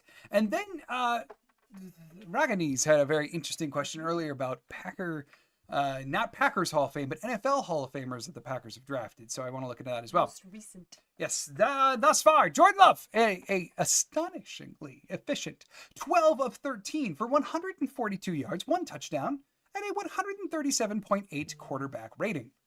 Geno, on the other hand, 11 of 13 for 100 yards, no touchdowns, 1 pick, 66.7 QB rating. That pick murdered his average. Charbonnet at 4 carries, 19 yards for them. However, on the good guys' side, Josh Jacobs, 14 carries, 73 yards, 5.2 average for the engine, the horsepower of the offense. Josh Jacobs also happens to be the Packers' leading receiver, 3 catches for 38 yards and as long as 21. Romeo Dobbs, for what it's worth, 2 catches, 18, and a tutty. Jackson Smith and Jigba leading for the Seahawks, 6 for 60. Then taking a look at the Green Bay Packers defensive side of the ball, obviously Carrington Valentine with the 1 interception. Edwin Cooper's got himself 3 tackles. Welcome back, Edge. Quay Walker's got himself 3 tackles as well, but certainly hoping he can come back sooner rather than later. And that's about it. Keyshawn Nixon also has 2 returns for 69 yards. Kevin Kells, what you got? Winning is fun. Yes, it is. Indeed. Very astute observation, Captain Kells. Yes, indeed. So in terms of most recent, now I think Rocket Needs, you were asking about NFL Hall of Famers or likely ones that were drafted by Green Bay. Yes, obviously Aaron Rodgers is head of that list, being drafted in 2000. I should know this off the top of my head. It's either 4 or 5. I want to say, I know he was part of the 2005 Topps card line for his rookies. I think it was the 2005 draft officially that he was drafted in. But then I think Bakhtiari was in the conversation. I mean, Bakhtiari was a 5-time All-Pro leading up to basically before age of 30. That puts you on a Hall of Fame trajectory. It certainly does. But now because of that knee injury, he almost enters into like this Sterling Sharp conversation without the stats and without the Pro Bowls, considering all those years that Bach was an All-Pro but not a Pro Bowler. So I think the conversation on Bach is probably not in his favor. To your point, though, Rocket Knees, I do think Devontae still has a very strong Hall of Fame case. After today, he had 2 touchdowns, I do believe, today. That puts him at a career 101 receiving touchdowns. There is not a single individual in the history of the NFL that has 100 receiving touchdowns and is not in the NFL Hall of Fame. That, to me, is Devontae's Hall of Fame case in a nutshell. Then you throw on a couple All-Pros, a couple Pro Bowlers. Yes, he had a late start to his career, but boy, I mean, what he's done statistically since he really took off is a Hall of Fame career. And I do think that Devontae will eventually get to enshrinement. So in terms of who was the last player currently on a Hall of Fame trajectory drafted by Green Bay, I do think Devontae is your guy. Other than that, like even remotely in some kind of conversations, Jair probably was once upon a time. Those conversations are probably coming to an end. And other than that, you just got some hope for some young guys. But Elton doesn't have the accolades that would go with an offensive lineman. Rashawn certainly doesn't as a late bloomer. Yeah, that's probably it. Probably Devontae is the last one. So, all right. So, bam, Rocket Knees. I don't see a lot of I'm missing Aaron Jones. Jacobs has been awesome. Good job, Goody. Yeah. Such different styles of runners, too. I think that the way Josh Jacobs runs, like, it's just so... We were saying why at the time, right? And all of us pointed to because they want a different kind of running back. And now we see it week in and week out. Jones is doing great in Minnesota, doing what he does. But this is the way Green Bay wanted to go. You do see why. Flight risk. Love the defense, only 3.5 points. Against a very high-powered offense that's coming off back-to-back games, putting up over 20. Absolutely. 2005 for Rodgers. Yeah, it was 05. Thank you, everyone. It was indeed. With Alex Smith, yes, indeed. Peter is saying Matt LaFleur doesn't trust Love as much as Campbell trusts Goff. That makes a huge difference when you need to be aggressive in that kind of situation. I don't know as if I'd put it like quite that blanketed, Peter, in that like I think he does trust Love. I'm kind of on the side of like what I read in that article earlier this week of like LaFleur's just gun shy because it didn't work, and because he showed trust in Love last year to be hyper aggressive. But not this year. Okay, so what changed? Well, the Jordan Love that we're seeing now is damn near as good as the Jordan Love we saw last year during the run. So, is it based upon those few weeks when Love was playing hurt? Maybe. Ragni's Bakhtiari is interesting. It's a very interesting case. Ultimately, I got to lean on the side of he's probably not going to make it. Just because, like, he doesn't have, with Sterling Sharp, look at how long it's taken him. And Sharp, you can tout all of the numbers, right? All the catches, all the league leader in yards, X amount of times, etc. You can point to all that stuff. With Bakhtiari, you've got to point to the All-Pros, the Pro Bowls. But, like, what numbers do you have? Linemen. You don't got numbers. A lack of numbers is good, right? So I think that ultimately kind of hurts his case, but it is a very fascinating conversation to be had. I will adamantly say he was 1,000% on a Hall of Fame trajectory before that injury. And not only that, but it realistically cost the Packers the Super Bowl run that year too. I really do believe that. Go ahead. You think Bach will ever play again? boy, I tell you, every so often he puts out videos of him training, right? He's still obviously trying. I can't see it. I mean, I just can't see it anymore, Doler Hyde. This would be a whole nother year away from the game for him, whether he's training or not. He's going to be, what, 34 when next season would start? What team is, and Bach's going to want to get paid. So what team is bringing in a 34-year-old lineman with that injury history, even if a doctor signs off? Every day that goes by, it's getting tougher to see. Peter saying, great Scott, let's bring Bach to the future. I'm down with it. Yes. Yeah, if the Packers want to bring him back, okay, fine. But, on a vet minimum deal, since they're still paying Bach anyway. But, yeah. We're paying you anyways, so you could just show up. Oh, you want more? But yeah, right. Ragnies, I believe you could have put Nick Collins, if I remember correctly, and then also saying the talking about his injury. Yeah, another one in that case. Nick Collins, a little bit of a slow starter for Nick Collins in his career, if I remember correctly. We're talking like 2 years and he did come from that tiny school. But it took him about 2 years to get up to speed in the NFL. And then year 3 is, I believe, where he statistically really took off and became the unquestioned, this guy is starting a safety for us forever kind of thing. And then if I remember correctly, I think he rattled off following that season, starting in year 4. I think he rattled off 3 straight Pro Bowls, which, 3 Pro Bowls in 6 years and being very much at the peak of your time, plus a massive interception in a Super Bowl. Not a lot more as a safety you can do than continuing to do that, right? So, Rocket Knees, Nick Collins, it would have been a harder sell, sure, but he was certainly trending that way before that catastrophic injury. That's really a shame. And the Packers didn't recover at safety for, a decade after that, or damn near? Oy.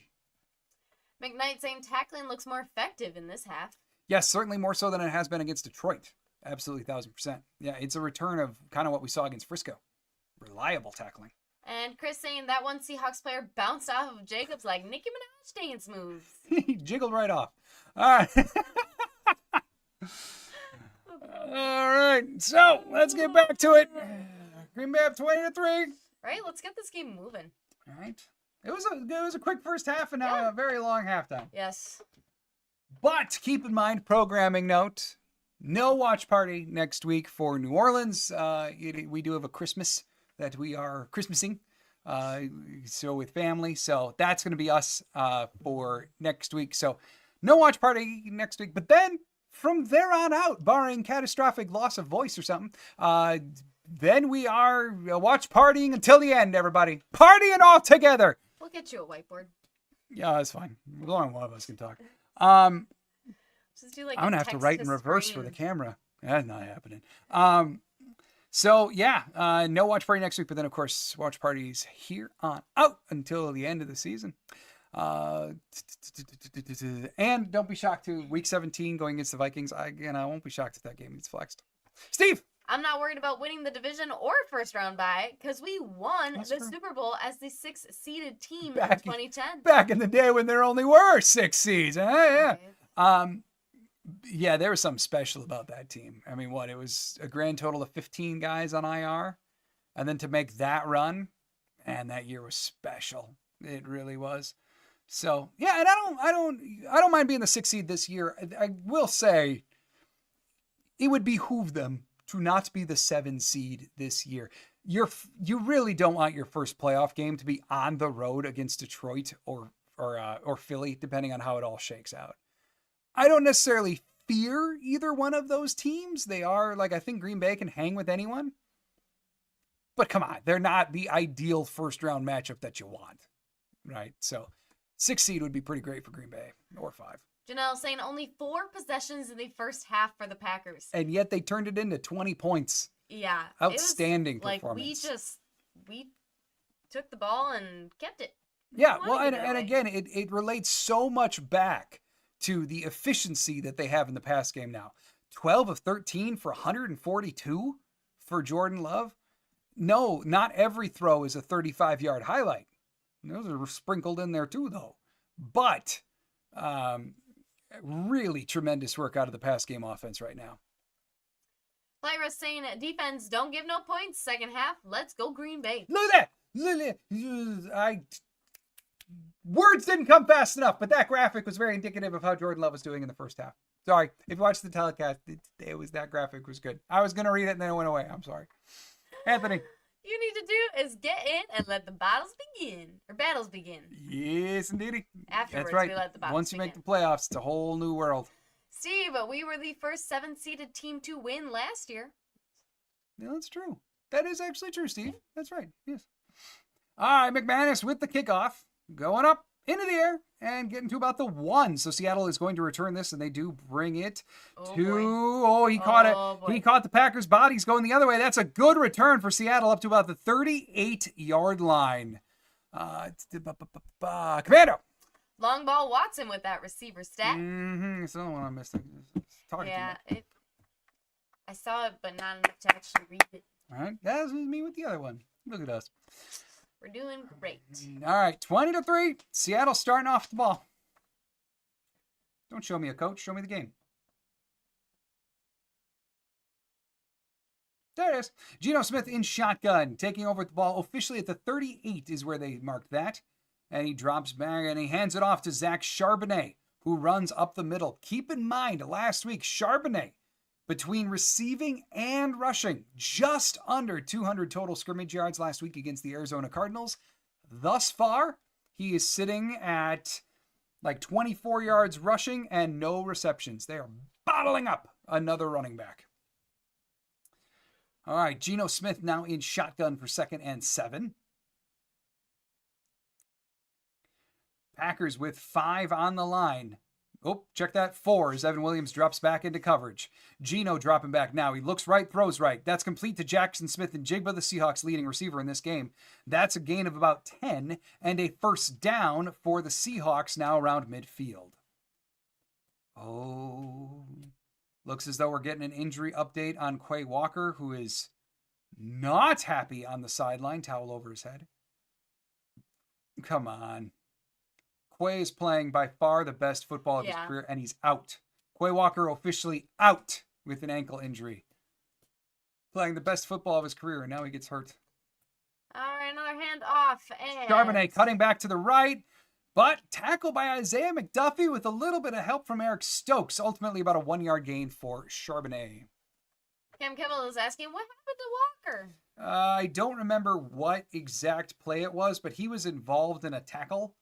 And then it did show him limping off the field and then eventually like going to the locker room, limping his way back there. So if anyone's got any further updates than what they just flashed on the screen about it being an ankle, let me know. But out for this game with an ankle injury. Generally not good, too, that they announce out quickly. Mm-hmm. Steve's saying, I wonder if they bring in Bo Callahan if Geno Smith doesn't progress any. Trade their whole draft for him. Oh, and now we got a down Seahawk. All right. Is that? I think that's Rocket. Yep, Tyler Rocket Lockett. All right, 2nd and 8 now for Seattle. 13:25 to go in the third. Smith and Jigba and DK Metcalf both off to the right-hand side. Geno in shotgun. He takes a snap, drops back. Pressure coming in quick from Green Bay, but it doesn't matter. Completed for a gain of about 5 to DK before he is gang tackled by a bunch of dudes in white. And ultimately a gain of 5 for the Seahawks. That's up 3rd and relatively short. Lockett talking to a trainer or a coach on the sideline for the Seahawks. Still not on the field. 3rd and 2 for Seattle. Ooh. Geno did not look entirely ready for that snap. Yeah, that's happened a few times with Seattle. Interesting. All right, 3rd and 2. Geno again in shotgun. Takes a snap, hands it off to Charbonnet, who's running up the middle. And he gets the first down. In fact, he runs through contact. Gain of about 6 for Charbonnet. First down for the Seahawks. Dang, and that's the kind of play that Quay Walker has been doing very, very well on. And 1st and 10 now. Chris. Yep, there it is. Sacked for Devontae Wyatt. Devontae Wyatt, the former first-round pick, with the big sack of Geno Smith, backing him up about 10 yards. Sack. Chris, you're busted. You busted, Chris. Devontae Wyatt with a great play here. And I'm looking at the replay. Oh, he just straight up beat the right guard. What a spin move.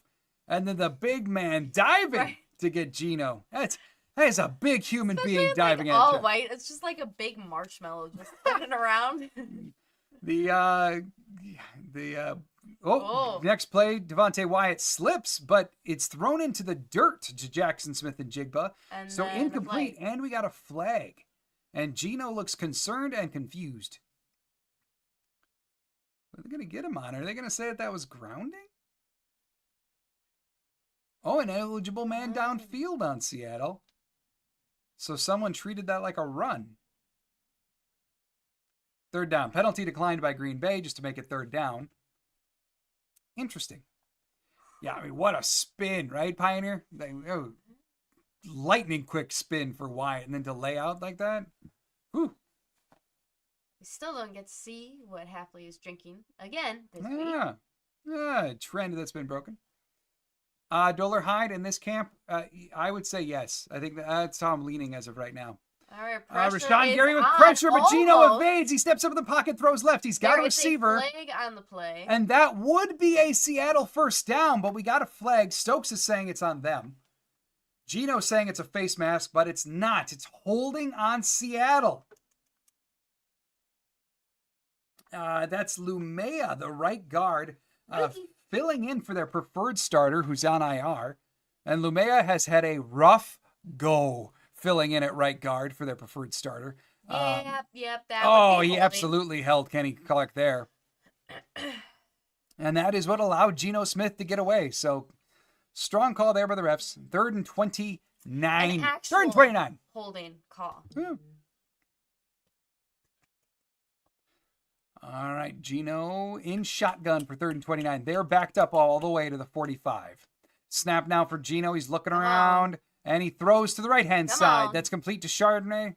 And moderate gain. Not nearly enough for the first down, though. Seattle going to have to punt.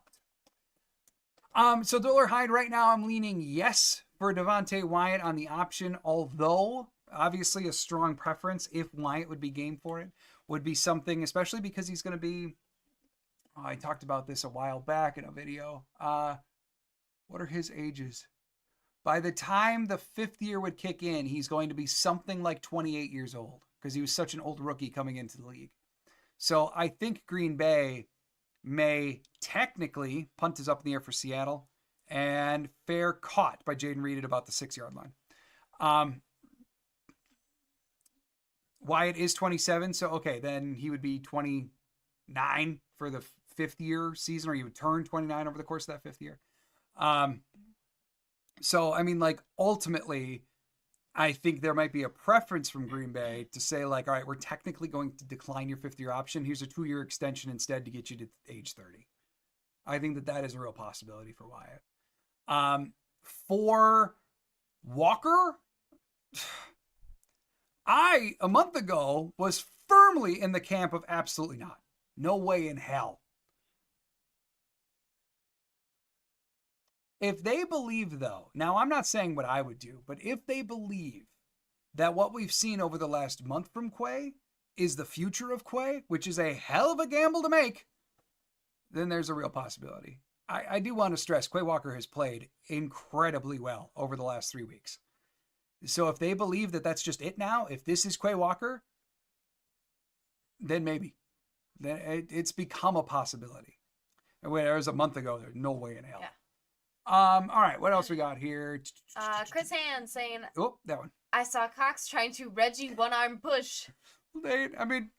Cox is no Reggie, but whatever. Pull out the arsenal, right? No fault in trying. Yeah. Janelle saying, take his 5th year option, then let him go for Wyatt. Yeah, and I don't remember the price points. I had it a couple weeks ago. I don't remember what the exact pricings were.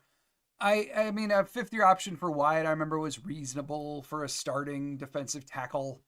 Especially keep in mind too, projecting forward, like they may look to bring somebody in, or Brooks and Wooden may be getting more snaps next year.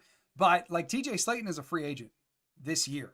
And I certainly don't think TJ Slayton is going to be an incredibly high priority for them to bring back next year. That may factor into the decision because they might be looking at Wyatt to play more snaps next year.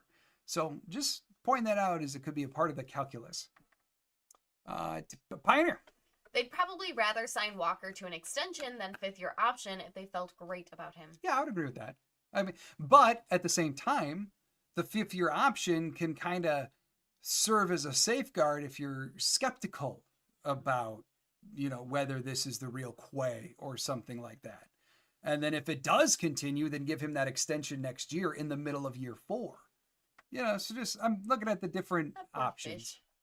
Steve, it's nice we're more of a running team than we are passing. What's the percentage on this? In terms of are they literally running more than 50% of plays? I don't know about that. I can tell you that there was a stretch there. They're not anymore. Now they're like bottom of the NFL, but not dead last in terms of pass attempts per game. They're down there for sure. And in the top 5 in terms of rush attempts per game. Jaden Reed now on basically what looked like a bubble screen, completion of 8 for Jaden Reed as the Packers take over with the ball inside the 10. Now we'll be at about the 14. Queso. Packers are better than last season. I think they're more complete than last season. I will say that. And that does have them poised for, we haven't seen yet the ceiling of the Packers last year, the absolute unstoppability that they had for a while there, this infallibleness. 2nd and 2. But they're a lot guttier of a team, for sure. Jordan Love now in pistol formation for this 2nd and 2. They're sitting on the 15-yard line. Love takes a snap, hands it off to Josh Jacobs, who pushes his way up the middle. It's going to be close. I don't think you got it. But maybe about a half yard shy. Let's see. Diller Hyde. There's a goodie. Diller Hyde, is it calculated by position or draft position? I'm fairly certain position on field, much like a franchise tag. I would have to go look up the exact math on that, but I'm fairly certain it's by position. Again, you guys asking all these questions. Like I did all this 3 weeks ago, and now I'll research all in my head. I don't remember. I'll re-look it up for you. Queso. Saying keep him till he's 30. Yeah, I mean it's reasonable, and it's not too far away. 3rd and 1. Pioneer saying it wasn't a safeguard for our last safety. True. But with Darnell, they're out of that. They're not. With Darnell, yeah, I mean he left it free agency. They didn't opt for an extension to get him locked into anything. Right? All right, here we go. 3rd and 1. Jordan Love under center, hands it off to Josh Jacobs, who is crushed in the backfield. Leonard Williams with the tackle. Boy, Leonard Williams is playing out of his mind this year. That's a huge stop for Seattle. 8:25 to go in the 3rd, and we're gonna get our first Dan Whelan appearance of the game. Yeah, that was not ideal. And Leonard Williams, he just shot the gap. I don't know if someone just missed him in the assignments or what, but well, yeah, because it looks like Myers and Ryan were both on one guy. Yeah, that's damn near as untouched as a D lineman can get in a goal situation. So, all right, Dan Whelan, the Irishman, on for the punt. And he boots it. That it just doesn't make it onto the Seattle side of the field. It's down by Zane Anderson, and Seattle's going to be taking over at the ball at about the Green Bay 46. Not the best position. Very favorable field position, indeed. Cameron Campbell's unimaginative play there. Yeah. We might not be saying that, though, if it were blocked correctly. Gotta go with that. I mean, I gotta believe someone just blocked the wrong dude. That's what I gotta go with. Pioneer. Wyatt has been invisible most of the season. Yeah, I think a good part of that is because of that ankle injury that he had. He started off the season strong. Like, he was their leading sack-a-getter for a bit, which, given the state of our pass rush, wasn't this incredible achievement. But he still was a leader in sacks for a bit there throughout the month of September. Then he suffered that ankle injury. And then they have alluded to the fact of even after he came back, that ankle was still affecting him. So, no, he's not the most incredible world beater, but he is, by all accounts, having a good year. Saying, I remember you seeing Rodgers. It sucks so bad in away games. We would run 2 plays, pass for 3rd down, and we get nothing for like 4 to 5 drives in a row. Hashtag frustrating. Yeah, but in fairness, Chris, the current team, does that sometimes too, right? Especially in the second quarter. It's a weird funk that they get into in the second quarter pretty often. Steve, we need to find a complete center. Yeah. I really don't have a lot to add there. That's been the case for a couple of years. And I know they really, really value how Myers does the line calls. Okay, I totally appreciate that, right? And Myers he's pretty inconsistent this year, but his highs have been higher than they ever were last year. So, like, okay, give credit to that. But yes, finding a more consistent center would go a long way. It would help, no doubt. Got that one. My bad. Janelle, a rare bad punt by Irishman. Yeah, not his best. That would have been a nice situation for one of those 65-yard boomers that we've seen from him before, right? But nonetheless, he did at least had good hang time. But yeah, no, you're right. It wasn't his best work. And Pioneer saying more of a missed assignment. Totally agree. Someone did not block who they were supposed to. There's no way in hell the play call was for Leonard Williams to come screaming in unblocked. And Peter saying not a good call at all by Matt LaFleur on 3 inches, nor a good punt by Whelan.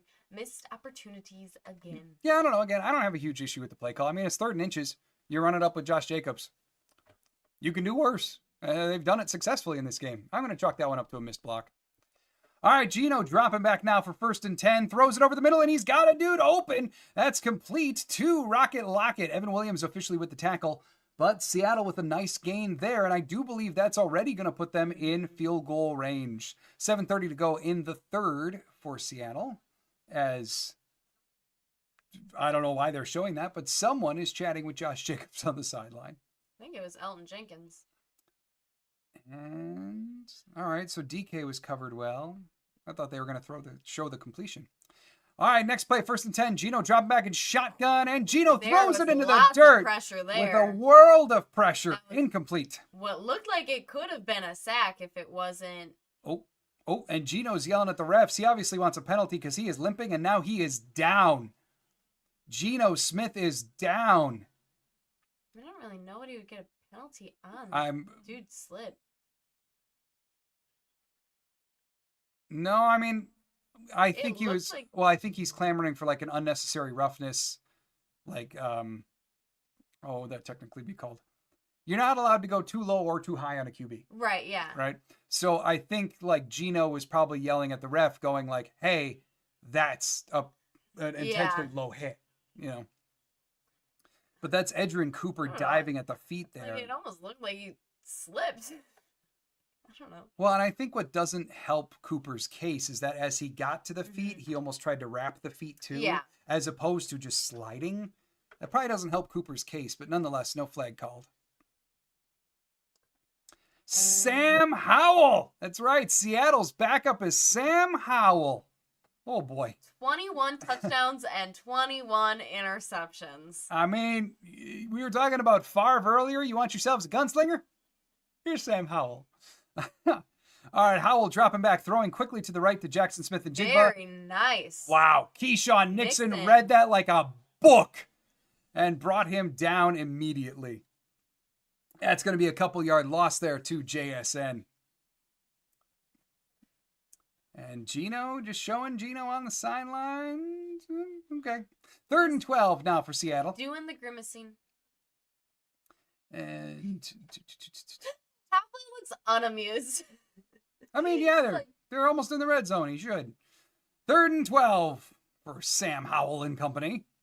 Trip receiver's off to the left. He takes a snap and he's dropping back. He's looking left, but he's rolling right. Looking to throw to the right, but Packers eventually throw in pressure, and that's in the dirt to Noah Fant. And that is incomplete. 4th and 12 for Seattle. This is going to have to be a field goal attempt. All right, Steve saying, where do you see Jordan Morgan playing when he gets his chance? Does he start or a rotational piece? Rotational piece. I think they're going to, well, it kind of depends. I think we're realistically, based upon the reporting that he was in a sling earlier this week, I wouldn't be shocked. No one's asked about Morgan in a while to LaFleur. You know how Musgrave hurt his ankle and then he went on IR, and after the fact we heard about like, oh yeah, he had surgery. Field goal's good for Seattle, so they make it 20-6. I would not be shocked at all as if a reporter were to ask explicitly about Jordan Morgan, that we find out that like, oh yeah, it's worse than we knew, and like dude had surgery and now he's in a sling. So I think realistically, if that is the case, we're looking at the conversation being next year. I think he would start out again as a rotational piece. Realistically, probably again with Sean Ryan. Even like it kind of depends a lot on what happens with Myers. If they bring Myers back, then everything probably just stays status quo. Rasheed Walker's played well enough at left tackle to earn that. If Myers is gone, do we see Elton Jenkins take over as starting center? And then Ryan and Morgan as the two starting guards? Oh, I could see that. I think Tom is playing way too well at tackle to move him into the center position. I know that was the scuttlebutt. Right tackle is more valuable. I think you'll leave him there. Plus, he's going to want to get paid like a tackle anyway, so just do it. So a lot of that depends on Myers, but that's really where I'm kind of falling on it right now, Steve. Man, no, G-Man saying he was just falling and made last attempt for sure. Yeah, it was a good no call. It was. I hate to see that for Gino. Hope he's okay. Yep, Cooper barely touched him. Yeah, I'm just saying, in terms of like, if a ref were going to flag it, I think that extra little grab from Edgerrin wouldn't have helped his case. That's what I'm saying. But it was a good no call. Yeah. Commander G-Man, Sam Hewell? He was the starter for Washington last year. There were a couple weeks there where they were talking about him being the future even, and then that went away really quickly with every interception he threw. But Howell, like he's a fun backup, that is for sure. Chris Ann saying Sam Howell from UNC, and why he's wearing Satan's number 6. UNC hate him. Oh, Chris, yeah. And Peter saying Sam Howell definitely looked like the water boy. Nay, he's a backup quarterback. Hey, get him a helmet. You got this. I mean, it was just last year that he was starting for Washington. I mean, he's one of those backups. He's almost like Winston.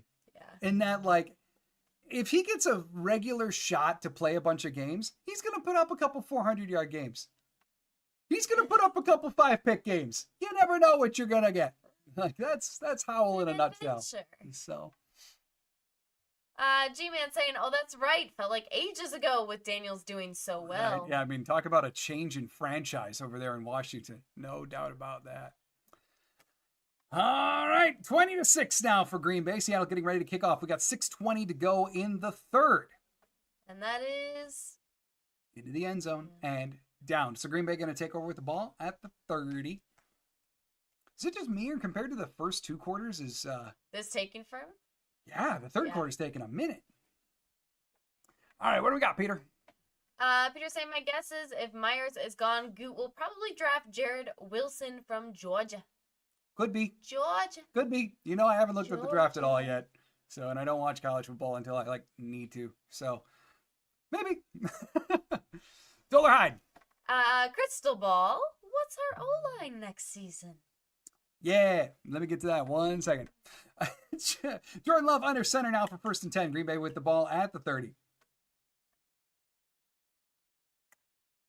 No? All right, we're not snapping yet. Jordan Love making adjustments at the line. Now he snaps it. He drops back. Does a very light fake to Jacobs, but then rolls out right, and we're going deep. And that's incomplete. But what? It's the flag. What? Job with the... He's got to be on Job. Yeah. Watson was turned around for the ball. Job did not turn around for the ball. And that is pass interference on Seattle. Yep, they're going to get him for running into him. Oh, Watson. Watson did a heck of a sell job on that one. Because Watson even hugged him to bring him in. Okay. Where's the Grammy? Where's the Oscar? Yeah. Okay, for what happened, it's a fine call, but Watson absolutely aided that call. Holy buckets. Starting offensive line, I do kind of lean. 5 penalties for 108 yards. I mean, 2 big pass interference penalties will do that. That's probably 40 yards in pass interference at least. between the two. If not 50. All right, Jordan Love now under center, and it's a pitch to Josh Jacobs, who is absorbed in the backfield by Ernest Jones. The very good run-stuffing linebacker there for Seattle, doing his thing, absorbing Josh Jacobs for about a 4-yard loss. Seattle now beginning to key in on Green Bay's run. Green Bay's going to have to open up the pass game here to get him to back off a bit. So, gun to my head, Dolar Hyde, I got to say, let's say Myers gone. Oh, I do think there's a chance they bring him back. Just saying. But let's say Myers gone. I think we wind up with Walker. I really think Elton might move to center. Let's just go Walker, Ryan. Yeah, and that's complete to Brooks on a screen. Brooks trying to find some room. Brooks gains about 7. Setting up about 3rd and 6 for the Green Bay Packers. So let's go Walker. Walker, Ryan, Jenkins, Morgan, Tom.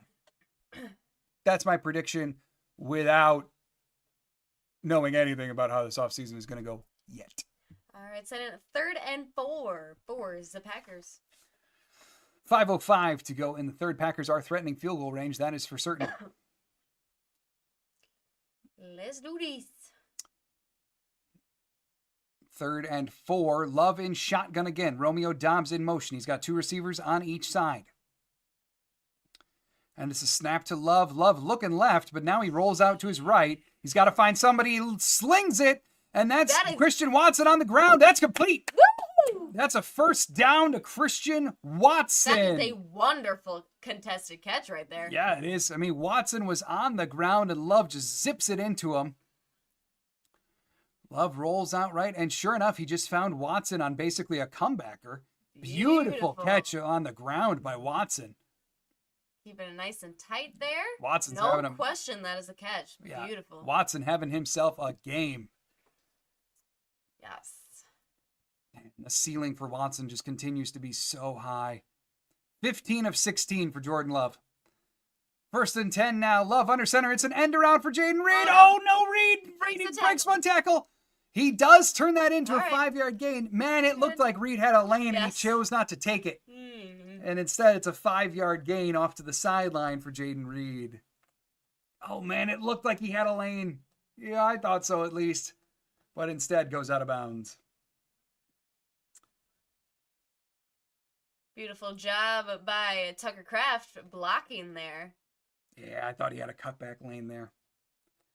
All right, so now this is going to be 2nd and 5 at the 9-yard line for Green Bay. Come on, punch this one in. Jaden Reed in motion again. They fake it to Reed, hand it off to Jacobs up the middle. Seattle is not fooled. They have got Jacobs' number now. They know. They've tried that kind of like whirly top delayed handoff to Jacobs twice now, and it hasn't exactly worked great either time. I think Seattle's really ready for that play at this point. One of these times you're going to have to actually hand it to Reed or turn it into a pure play action throw, because they've had great success with it up to this point. I think Seattle just figured it out and know that it's the likeliest path on that play. Love in shotgun 3rd and 5. Jaden Reed, the back next to him in the backfield. And we got some movement from Sean Ryan on the right side of the line. Never mind.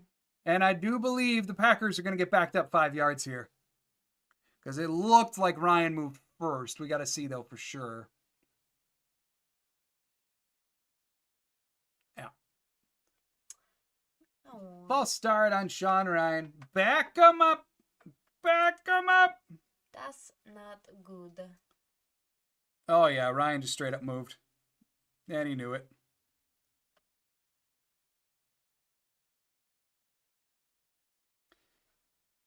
I mean, thankfully, Lloyd just got rid of the ball. And they flagged it dead and he didn't get eviscerated. Yeah. All right, 3rd and 10.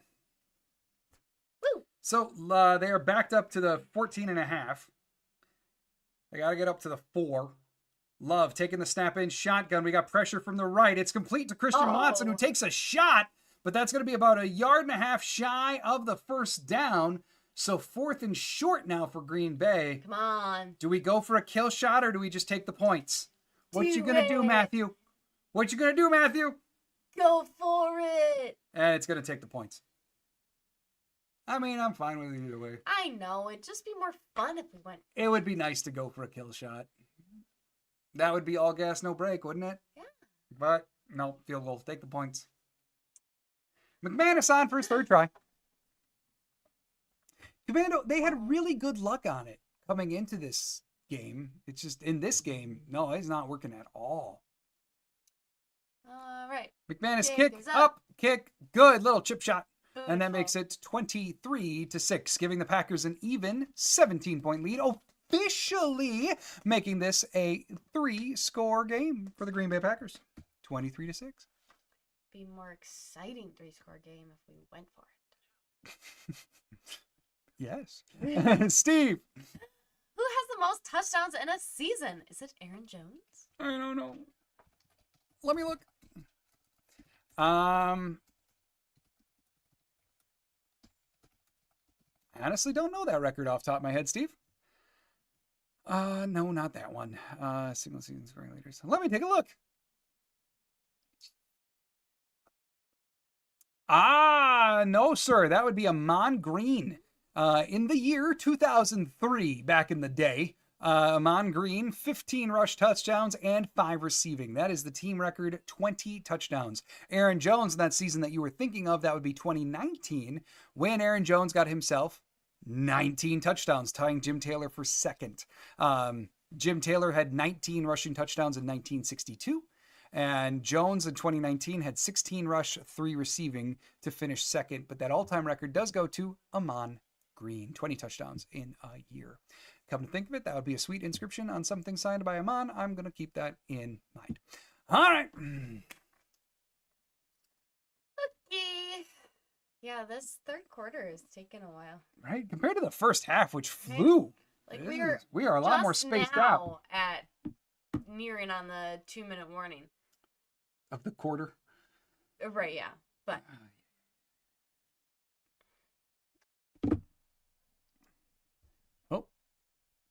Big Al saying we need to be better in the end zone. I'm tired of field goals. Well, and what's weird, Big Al, is like, since San Francisco, they have been. Like, they have, really. Because against San Francisco, they were 5 of 5 in the red zone. Really post-bye. They've been a lot stronger in the red zone than they were to start the season. And looking at the season data, like, it shows their percentages now, like, they're getting up to league average-ish in terms of like red zone trips converted to touchdowns. This game is a step back in that direction, and I gotta believe it's because the run game isn't being as effective in the red zone as it's been in past weeks. So, but yeah, it's something to take a peek at for sure. Joel Hyde asking if the 6th seed is confirmed before the Bears games, do you think LaFleur might play some of the fringe players? Possible. But not for the entire game. Seattle bringing it out of the end zone. And there down! Adrian Cooper continuing to make his return impactful as he makes the special teams tackle at about the 21. And with Gino in the locker room, I do believe we're going to get more Sam Howell here. I just don't think they would sit the starters for the full week. I think maybe it would be like half and half, something like that. Chris And. Why does Frosty the Snowman like solving mysteries? Because he has a nose for cold cases.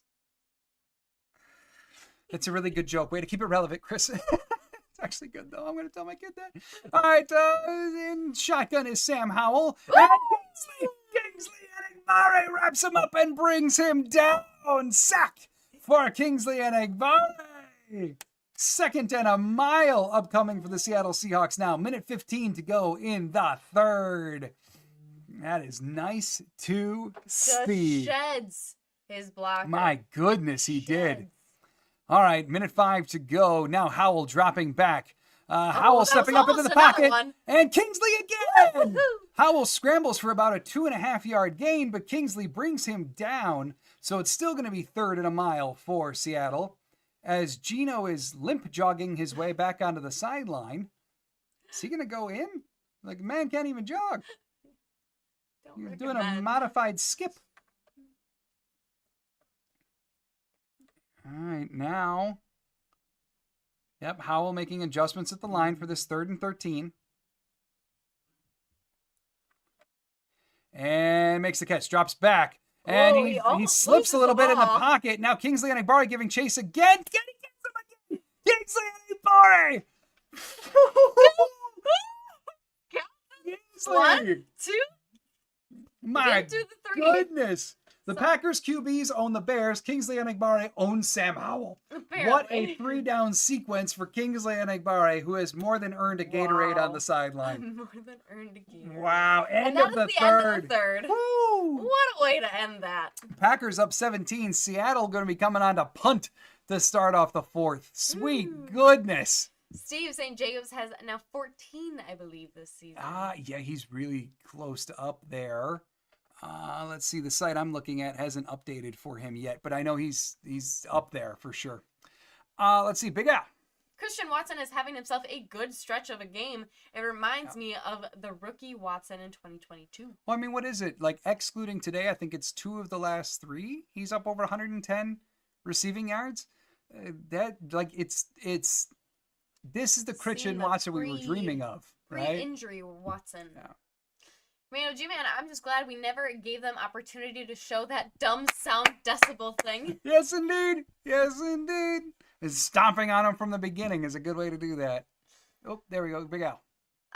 Chris Hand. Howell might have had a language change from these hits he's getting.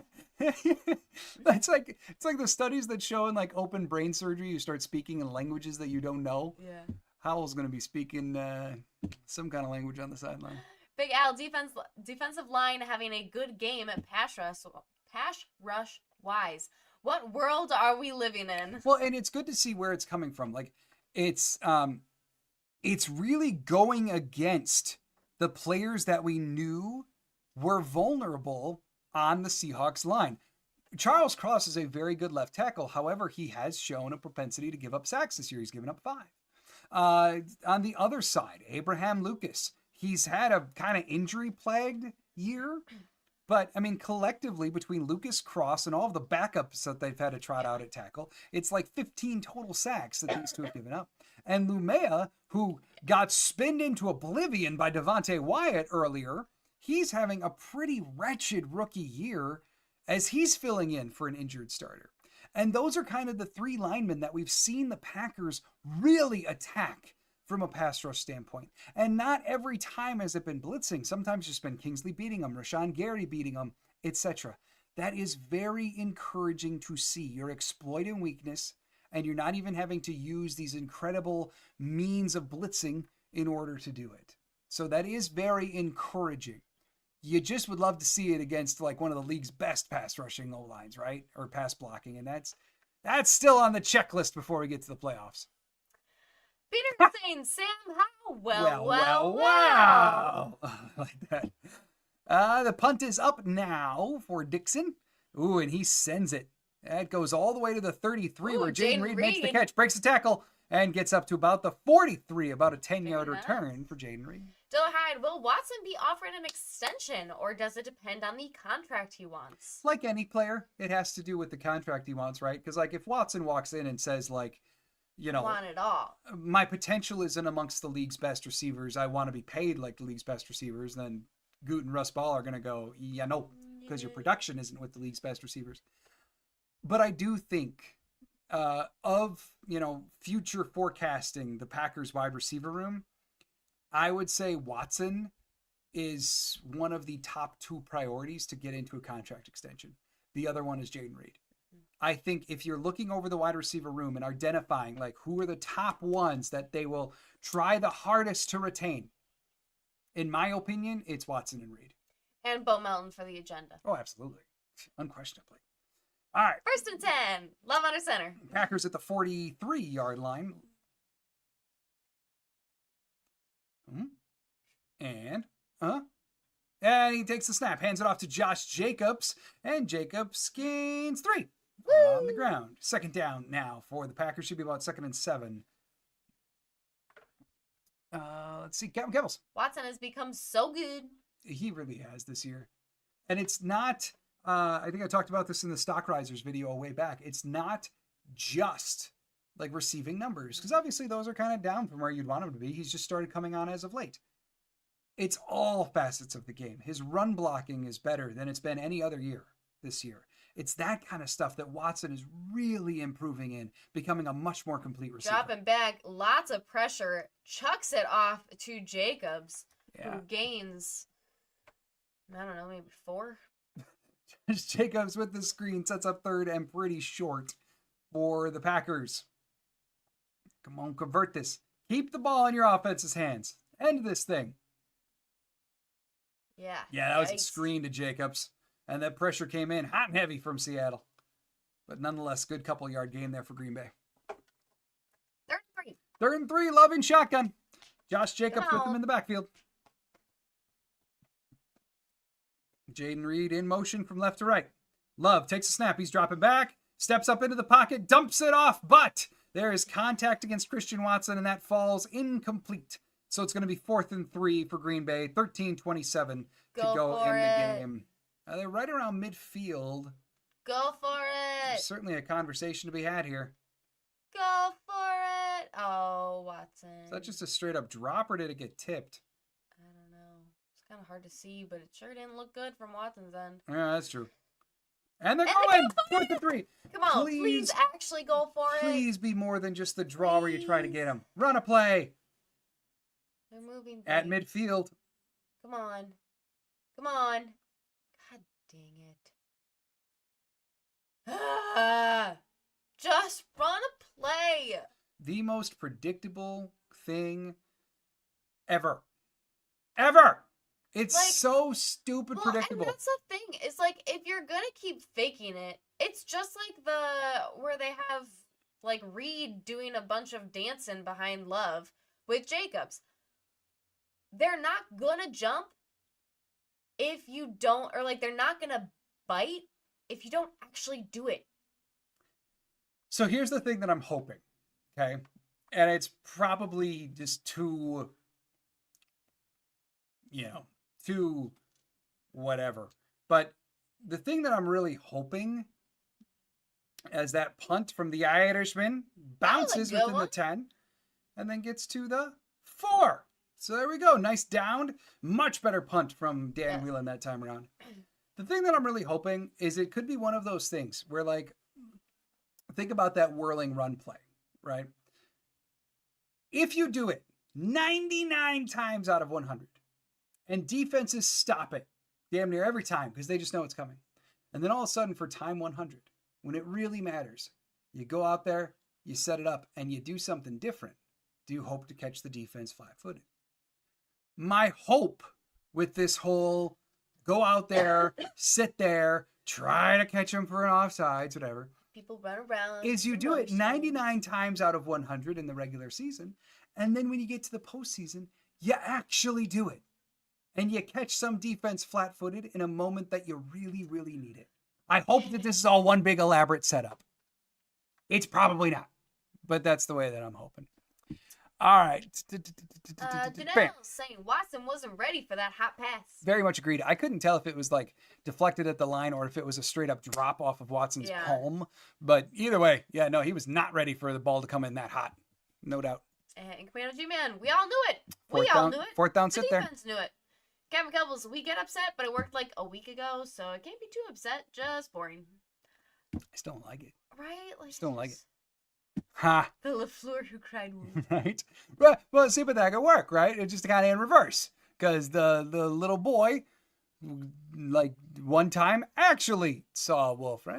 One time, LaFleur's actually going to go. That's what I'm hoping for.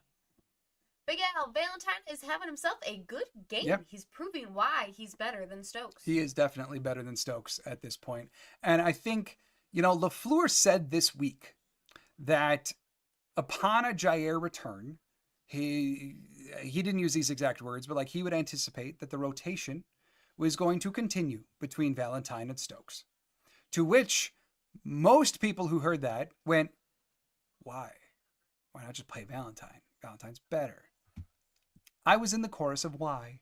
But I think he's going to be true to his word on that. And I think even when Ja comes back, we're going to see a rotation. And I would prefer not. Gavin Gables, personally, I think Jordan has the authority to make it a real play. See Atlanta last year, but defenses don't set to be slacking that much enough for them to risk it so far. Or maybe someday they will. And you might be right.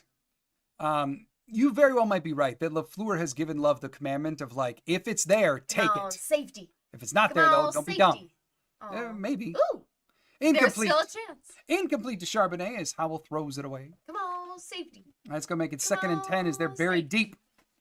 So, I mean, it's entirely possible, Captain Kebbles. I also, if that is the thing, though, I have a feeling it's LaFleur saying, like, you only take it if it's dead obvious that you've got it. Like, we're not risking anything. So, I don't think it's complete, like, carte blanche. Love can just go up there, call audibles, and do what he wants. I'd be kind of hard-pressed to believe that.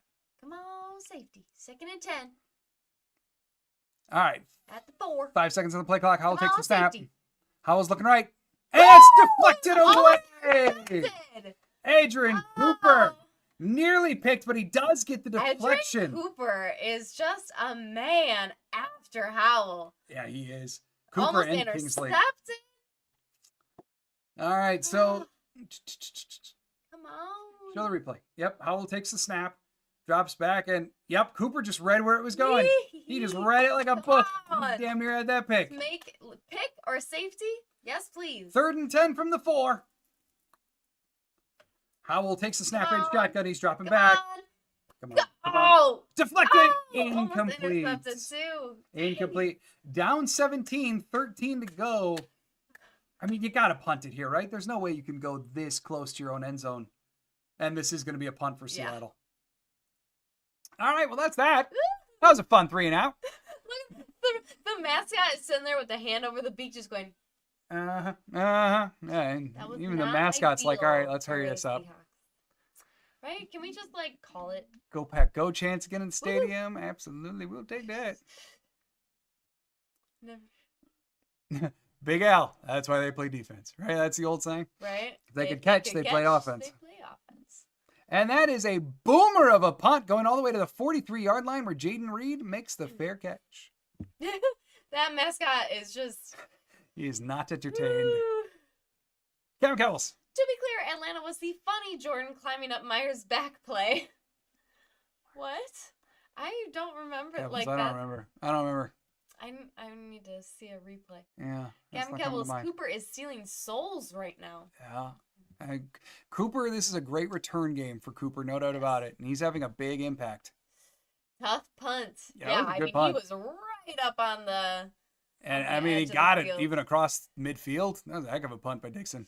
Peter Oliver, Sam. Ho, ho, ho! Merry Christmas! Big Al. We're feeling the presence of having Cooper back in this defense. Just wait for our defense once we're fully healthy. You know, I do Can you hope. imagine? Yeah, I do hope that I'm a little concerned by the fact that they called Quay out so quickly. It would be a real shame, 2 facets here, for Quay to be playing the best ball of his career by a mile and then suffer that injury. Right. The other thing is, it would be a real shame to just swap out Cooper for Quay. It would be really nice to see this version of Quay with this version of disruptive Cooper on the field together. Obviously, that's the best case scenario, right? And it would just be such a shame. I do hope that Quay's injury is not of the severe variety and he's back sooner rather than later. But I don't know. It's always concerning when you're talking lower legs because oftentimes, like if it's like a twisted ankle, a sprained ankle, or whatever, oftentimes you're going to hear that they're questionable to come back. When they call out pretty quick, generally not the best sign. So here's hoping. Gavin Kebbles, last year versus Atlanta, Myers did not snap the ball because it was a fake out 4th down. Jordan tried getting Myers to snap it. He would not snap it. So Jordan tried to go forward and take the ball. Yeah. Maybe they were under different directives from coach there. Or maybe Jordan was pulling a Rodgers and going, no, I'll do something different. That's a really fair, that's a fair assertion, Kebbles, and maybe that is the case. I would be very hard to believe that like Love has true like he can do whatever he wants at the line on those 4th downs. I think it's like hey, if it's obviously there, take it, but not anything short of that. Chris. It's like a fire we've all been wanting for a long time with this defense. Bring it on. Mm-hmm. Diller Hyde saying, feels like Tucker time. All right, Love, play action. He's rolling right. He's got all the blocking space around by- him. Slings it deep. Oh, no. And perhaps that was a little bit too hot of a ball to Romeo Dobbs as it bounces off of his hands. Some beautiful blocking by Watson there. I mean, yeah, I got to say that should have been caught. But I mean, like, because Love play actions to Jacobs and then rolls right. So we're seeing the roll right. Yeah, Watson blocking like a tight end there. It's too far behind him. Romeo. Yeah, a little too hot, a little too far behind. Romeo couldn't make the catch. It's a shame. He was open. They had a first down for sure. 2nd and 10 for Green Bay. And it's a handoff to Josh Jacobs, who cuts it back to the left. The pile of people. Whoa, 7-yard gain for Jacobs, but then the ball pops never. out. Is this a turnover or was he down? We're going to find out. But Seattle, if it was a fumble, Seattle recovered it for sure. And they're certainly celebrating like it's a real fumble. 7-yard gain for Jacobs. We're going to see if it stands or if it is Seattle ball. Jacobs is running. Jacobs gets tripped as he runs into a leg. And that's a fumble. That is a pure fumble. Josh Jacobs, in a rare sight, loses the ball. Yeah, that does not happen often, but Jacobs loses the ball. Seattle recovers, and Seattle is still alive. Oh, Jordan Love went diving in for a tackle attempt at the end there. Oh, Jordan. Jordan, make a business decision, man. You don't need to risk your shoulders that way. But Seattle ball. Damn. Yeah, that's just a missed throw. Agreed, Commando G-Man. It was too far behind Romeo. Feels like it's Tucker time. Wouldn't mind it, but it's going to have to be on the next drive. Sam Howell still in at quarterback for the Seahawks. 12:44 to go. Howell takes a snap, fakes to Charbonnet, and he slings it to the right-hand side, caught by a tight end. And Stokes and McDuffie don't actually bring him down, but they do shove him out of bounds. They bring him back and then out. Yeah, a few-yard gain for Seattle. No! For Miguel, yeah. Kevin Kebbles. He actually, I think, was on a longer streak without having a fumble. Yeah, he's not a prone fumbler. 2nd and 5. Howell takes the snap, drops back. He's looking right. He's throwing right. And that's over everyone's head. Out of bounds off the right sideline. And that's going to make it 3rd and 5 for Seattle as they're getting relined up. 12-11 to go in the game. Green Bay still with a comfy, wish it were comfier, 3-score lead.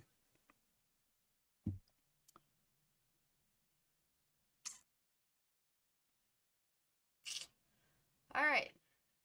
Let's go. All right, Howell taking the snap, dropping back. Throws over the middle.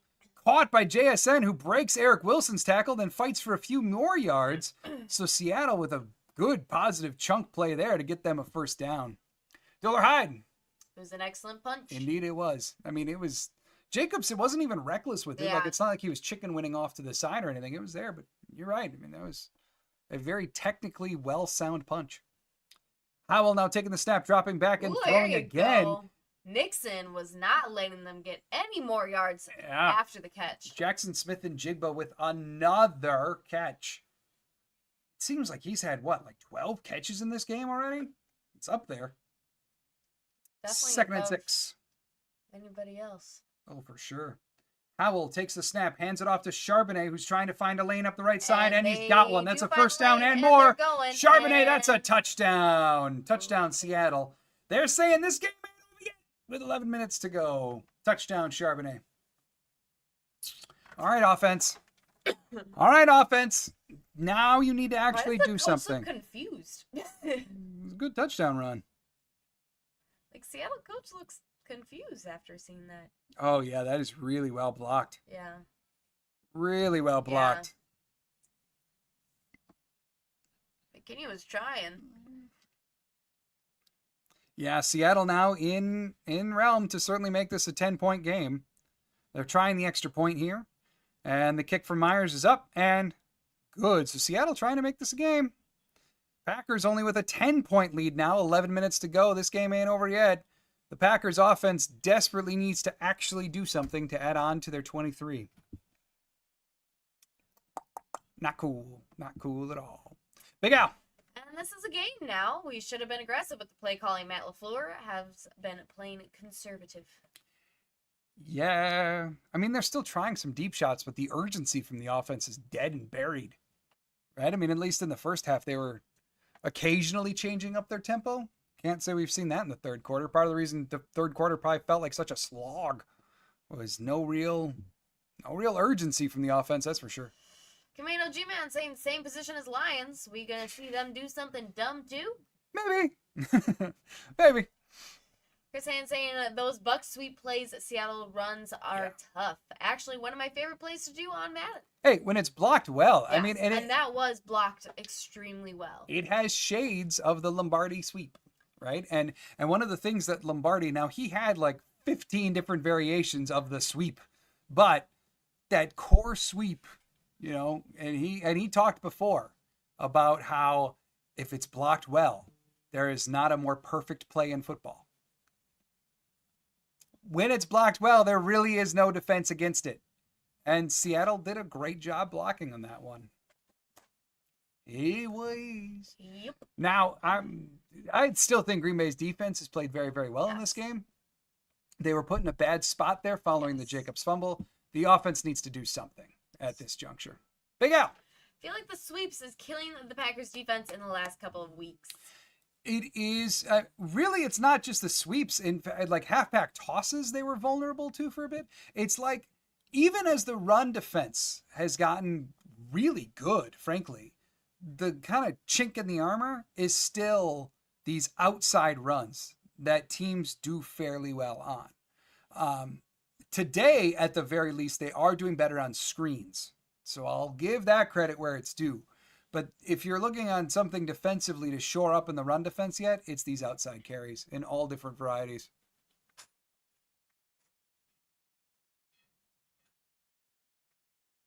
Is that the Christmas lights? Yeah. All right. We just had a strand of Christmas lights just go down over there. The hell? All right. Okay. Okay. Oh, that fumble's a big moment. Come on. Yeah, I mean, he even protected the ball as he was going down. Yeah, it was just a perfect punch. Yeah. All right, 23-13, Green Bay, 11-16 to go in the game. Offense, get some urgency. Go out there, do your job. Let's go. You return here for Keyshawn Nixon trying to spring some life, and he gets to about the 34-yard line on his return. Second, it looked like he got downed by a Packer there. Yeah, it was just a mass of bodies there, and it did look like the white one was on top. A Big Al. Saying at least the Packers are good at defending the inside run. This is probably the best run defense compared to the past years. 1,000%. I completely agree with you there, Big Al. Yeah, completely. Okay, come on, O. I want to see Love get on the move. Come on.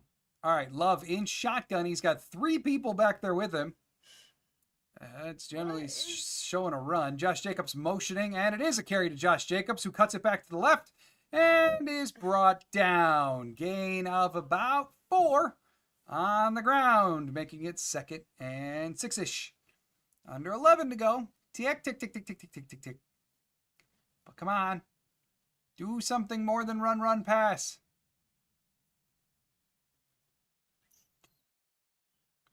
Yeah, 2nd and 6 officially now. 7 carries for 8 yards in half number 2. I do believe Mike McDonald has figured out the run game in Green Bay. Love faking the end around to Jaden Reed. Now we're going for a pass. Pressure eventually comes in, and the ball essentially sticks to Love's hand, and they're calling it incomplete. That was just weird.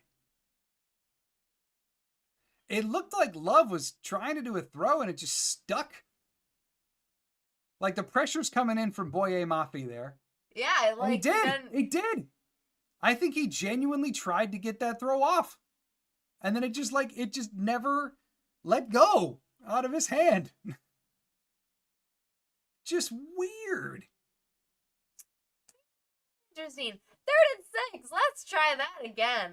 3rd and 6. Empty set. 2 receivers to the left. 3 to the right. Love takes a snap. He's dropping back. Seattle trying for pressure. Love rolling out right. Love trying to find somewhere to go. And he slings it. Yeah, and he can't get it back to Watson, who was trying to get back to him. Incomplete. And Green Bay is going to punt it away Again, that is very, very frustrating. Why do we do this to our defense? That is very, very frustrating. Oh, nobody's open. Yeah. Well, yeah, and then Watson's open, but Love is all the way over to the right hand of the field, and Watson's in the middle. Open in the wrong area. Right. So, like, what are you even supposed to do there? It's not like you can... All right, so punt for the Irishman, Dan Whelan. He comes on, he boots that away, gets it to the 20-yard line. Oh! Where it's returned. This is a real return up to about the 32-yard line before he's brought down by Isaiah McDuffie. All right, 10-point advantage. Sam Howell trying to pull some magic out of his bag. Come on. Frustrating. Commander G-Man. Why was everyone 15 yards down the field? Who designed that play? Well, you know who designed it. I don't know. I'd love to see it again. It's just the big takeaway that I had on that quick replay was like, no one's open. Yeah. No one actually within a throwable kind of range. So, yeah, 1st and 10 for Seattle. They're at the 32 officially. Howell faking to Chardonnay. And, the pressure gets in there. Howell throws it away. There's a chance it's going to be called as a fumble. Eric Wilson jumps on it. Green Bay's trying to convince the refs that it was a fumble. Refs don't know. Refs still don't know. And he's like, I'm not giving you the ball. Right. And this is mine now. One ref was even pointing at Wilson like, well, he is holding it. He's holding it. He's got it. Oh. Is that technically forward? I don't know. It's certain. Oh, I don't know. Oh, I think they're ruling it an incomplete. Huh. Womp womp. All right. Okay. So 2nd and 10 and Big Al, I honestly don't know. I couldn't tell from that camera angle because I Matthew Patrick. I think honestly, I wouldn't even be mad if you threw it. I don't really care. Yeah, there's a challenge. Oh boy. I don't know. Now that Matthew has thrown the flag, I really don't think it's going to be a fumble just because of his track record. I honestly don't know. I think because the ball was beginning to leave his hand, I really want to see like a sideline angle of it to see where exactly that throw was going. I think because the ball was beginning to leave his hand, it is going to be an incomplete pass. But I don't know for sure based upon like where he was facing. I don't know. But I guess my gut's saying incomplete pass. I don't know. Chagabi! I'm out. What's up? Go back, go Chagabi! Chris saying the ball looks loose before he goes forward. No, because it was leaving his hand like a throw. That's the way I interpreted it, Chris. Commando saying, of course we challenge. It is the Matthew Patrick LaFleur way. He doesn't have the best track record with these things. Nope, so. which makes me like... Kevin Kells, remember when the Eagles got away with a fumble because the defender caused a fumble? Therefore, not a fumble? Weird. Yeah, we'll see if let's get weird in this game. Javi, I feel like that is a backwards pass. It's possible. That's why I would say, like, I want to see, like, a sideline angle. Like, where that throw going angle-wise. And I don't think we got a real clear picture of that on the replay. But I personally have absolutely no idea if this is going to be an incomplete pass or a fumble. However, the fact that Matt LaFleur has thrown his challenge flag makes me feel like it's just going to be an incomplete pass. I feel like the challenge gods are just against him. Yeah. Well, I mean, like, there are... This one at least, like, makes sense of, like, it could be an incomplete. But, like, some of the things, like, throws challenge flags on, it's like... Well, and I guess in this situation, I don't have a huge issue with it. Right, because, like, if you throw the flag and you actually get it, then, you know, like, that's a game changer, right? However, if you throw it and you don't get it, you burn one of your timeouts when you've got a 10-point lead in 10 minutes to go. Yeah.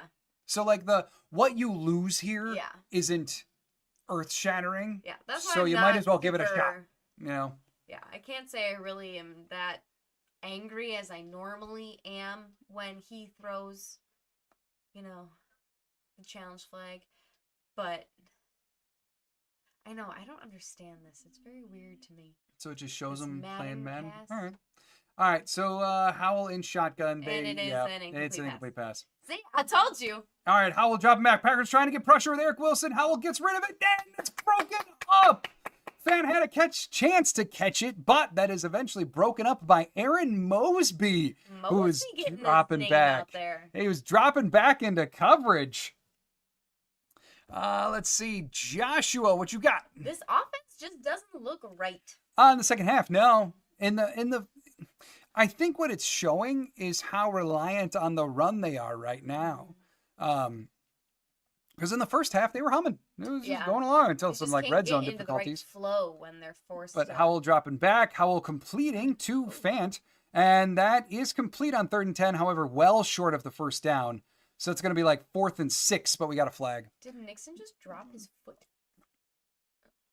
Oh, I don't know. I didn't catch that. But anyway, so I mean, like, what we're seeing now is the run game is completely shut down, and the offense is completely shut down. So I think the illustration we're getting right now is, without that run game, things get stagnant real fast, and that is concerning. With Matt LaFleur. Jagavi, I didn't even know who 53 is. That would be Aaron Mosby, a defensive end, dropping back in coverage, but he is a former linebacker. Complete. And Lockett. What did Lockett do? I didn't see it. I was looking at the comments. Oh, offsides on Lockett. So he was lined up too close to the line. Tisk. So that backs up Seattle 5 yards. And nope. All right. We're all figuring out what's going on. Joshua. Everyone's been waiting for a complete game. We really haven't seen it all year. Agreed. And I think that's like, if you had to name my number one big concern heading to the postseason, it's that. Now, there's still plenty of time. Like, we might see it against New Orleans next week if New Orleans is all dilapidated. Yeah. I think, frankly, Minnesota's ripe for the picking on the second go around. Could see it then. So, I mean, like, but that, I would say, is my number one concern for the postseason, is we have not seen the Packers blow anybody out 40-10 or anything like that. So, I'm with you, Joshua. Jagavi is saying, when is Lloyd coming back? It's going to be a minute, Jagavi. Let's see. Jaden Reed muffs the punt. Reed. But it is grabbed. He at least got it back. So Green Bay will get the ball back at about the 21-yard line. Jaden playing with fire. We haven't heard any updates on Lloyd specifically, Jagavi, really recently at all. But especially for a running back with an appendix injury and who's prone to taking shots in that area, gotta believe it's I don't know for sure, but I'd be inclined to believe it's going to be later rather than sooner. All right. Yeah, that's a straight up went through Reed's hands. Reed, I mean, at least he got it back. Mm-hmm. All right, so taking over, I'm sorry, it was at the 16-yard line that occurred. So Love in shotgun. Let's see some urgency. Love faking the handoff. Instead, going to, that is Dontavian Wicks for the first down play. And holds on to the ball. Gain of about 12. First down through the air. This is so nice. Come on now, let's move it. I know you want to take time off the clock and get this thing closer, but I just want to see some form of offensive urgency. This offense does not do well when it takes every single second. It just doesn't. Hey, he was just sitting there waiting. Yep. He found the hole in the zone and he squatted. First down for Green Bay. They're walking up to the line. Love now 18-23, 195 and a touchdown. Love in shotgun takes it, and he fakes it to Jacobs. It's an end around to Reed. Now Reed's got to land. Reed with 13 yards on the ground and a first down for Green Bay. Woo-hoo. It worked that time. There we go. First down for Green Bay. Captain Kibbles. I forgot Reed leads the league in drops per Herman. He does. He does. And the really dumb thing about it is Dontavian Wicks, for a stretch, he's been better the last 2 weeks. Yes. But for a stretch, dropped anything. The easy ones, the hard ones, right? All of it. Watson, for a good portion of the season, didn't drop a dang thing.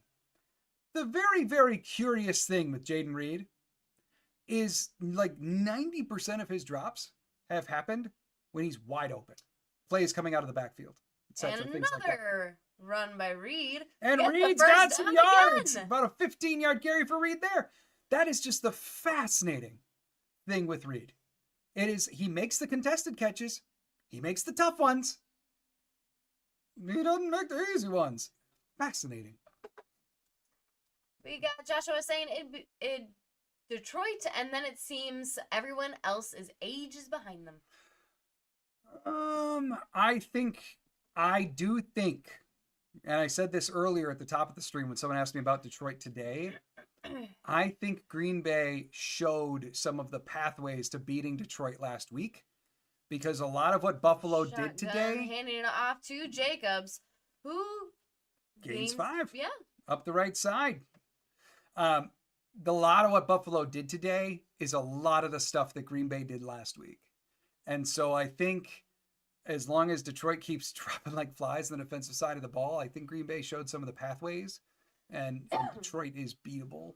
And I don't know, I put Philly pretty close to Detroit up in that tier too. Man, G-Man, you said it was going to do that. I don't know what I said, but I'm glad I was right. Maybe. I don't know. Midnight crossing pattern? It feels like that was a couple plays ago. We're behind. All right, Jordan Love now in shotgun, hands it off to Josh Jacobs, who goes up the left side and gains like 4 of the 6 that they need. So it's going to be third and pretty well short. 6.5 to go. It's Detroit and then a dramatic difference. See, I put Philly up there. They're at least close to Detroit. Kevin McKevels. He does? Wow, I would not have believed that after the first third of the season. Yeah, he does. Even back then he did too. Because a lot of those like angle, like sweeps or angle routes out of the backfield, he was dropping like one of those a game for a while. Yeah. 3rd and 2, Watson in some motion. Love is under center. Jacobs in the backfield. Looks like they are making a timeout. Yep. Second timeout used up for Green Bay. No, thank you. They did not like what they were seeing there. Let's see. Big Al. Who is more disappointing Packer player this year, Gary or Stokes? Stokes. 100%. Yeah. Gary, you see the flashes. Gary, you see. Plus, too, Gary has been put in a lot more disadvantageous positions than Stokes has a lot. So I got to go firmly Stokes on that one, Big Al. Cameron Cavill's Green Bay had the right plan. Score fast. Don't let Detroit dictate the pace. They just botched the first drive. Yeah, you're right. But even some of the passing patterns and stuff like that, it's very close to what Buffalo was doing some today. 3rd and 2. We are now in shotgun. Love making adjustments at the line. Jacobs was going to flip, but flips back. Never mind. Under 3 on the play clock. Love takes a snap. He's dropping back. He's looking. He throws to the right side, but his receivers are around on the ground. I mean, so Jaden Reed was laying on the ground, and Love went there. Incomplete. 4th and 2. What happened? Honestly, don't know. Well, I'm going to guess as though Reed just slipped. And then Love threw it as he was slipping or something like that. Yep, there. Yeah, that's exactly what it was. Love threw it as Reed was slipping, and no go. Come on, you gotta go for this. 4th and 2. 4th and 2 for Green Bay. 5:55 to go. They're sitting on the 39-yard line. Actually, please, do this. For the love of God. Snap! They're going for it. It's a carry for Josh. Oh, dang it. Why? Of course, the one time they do it. The one time they do it, they don't get it. It's never going to happen again. Yeah, and the one time they do it, they call a terribly blasé run up the left side. Show it again.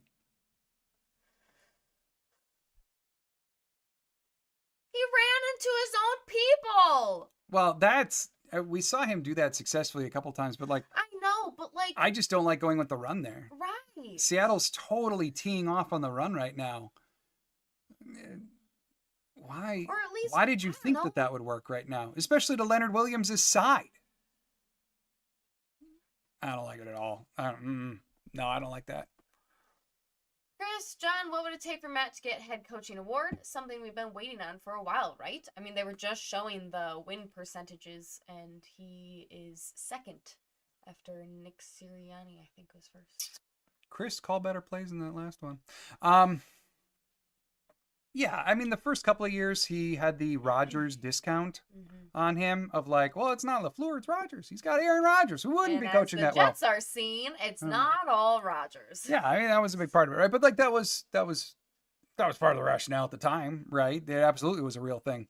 And now it's almost like, well, the Packers are supposed to be contenders because they were really good last year.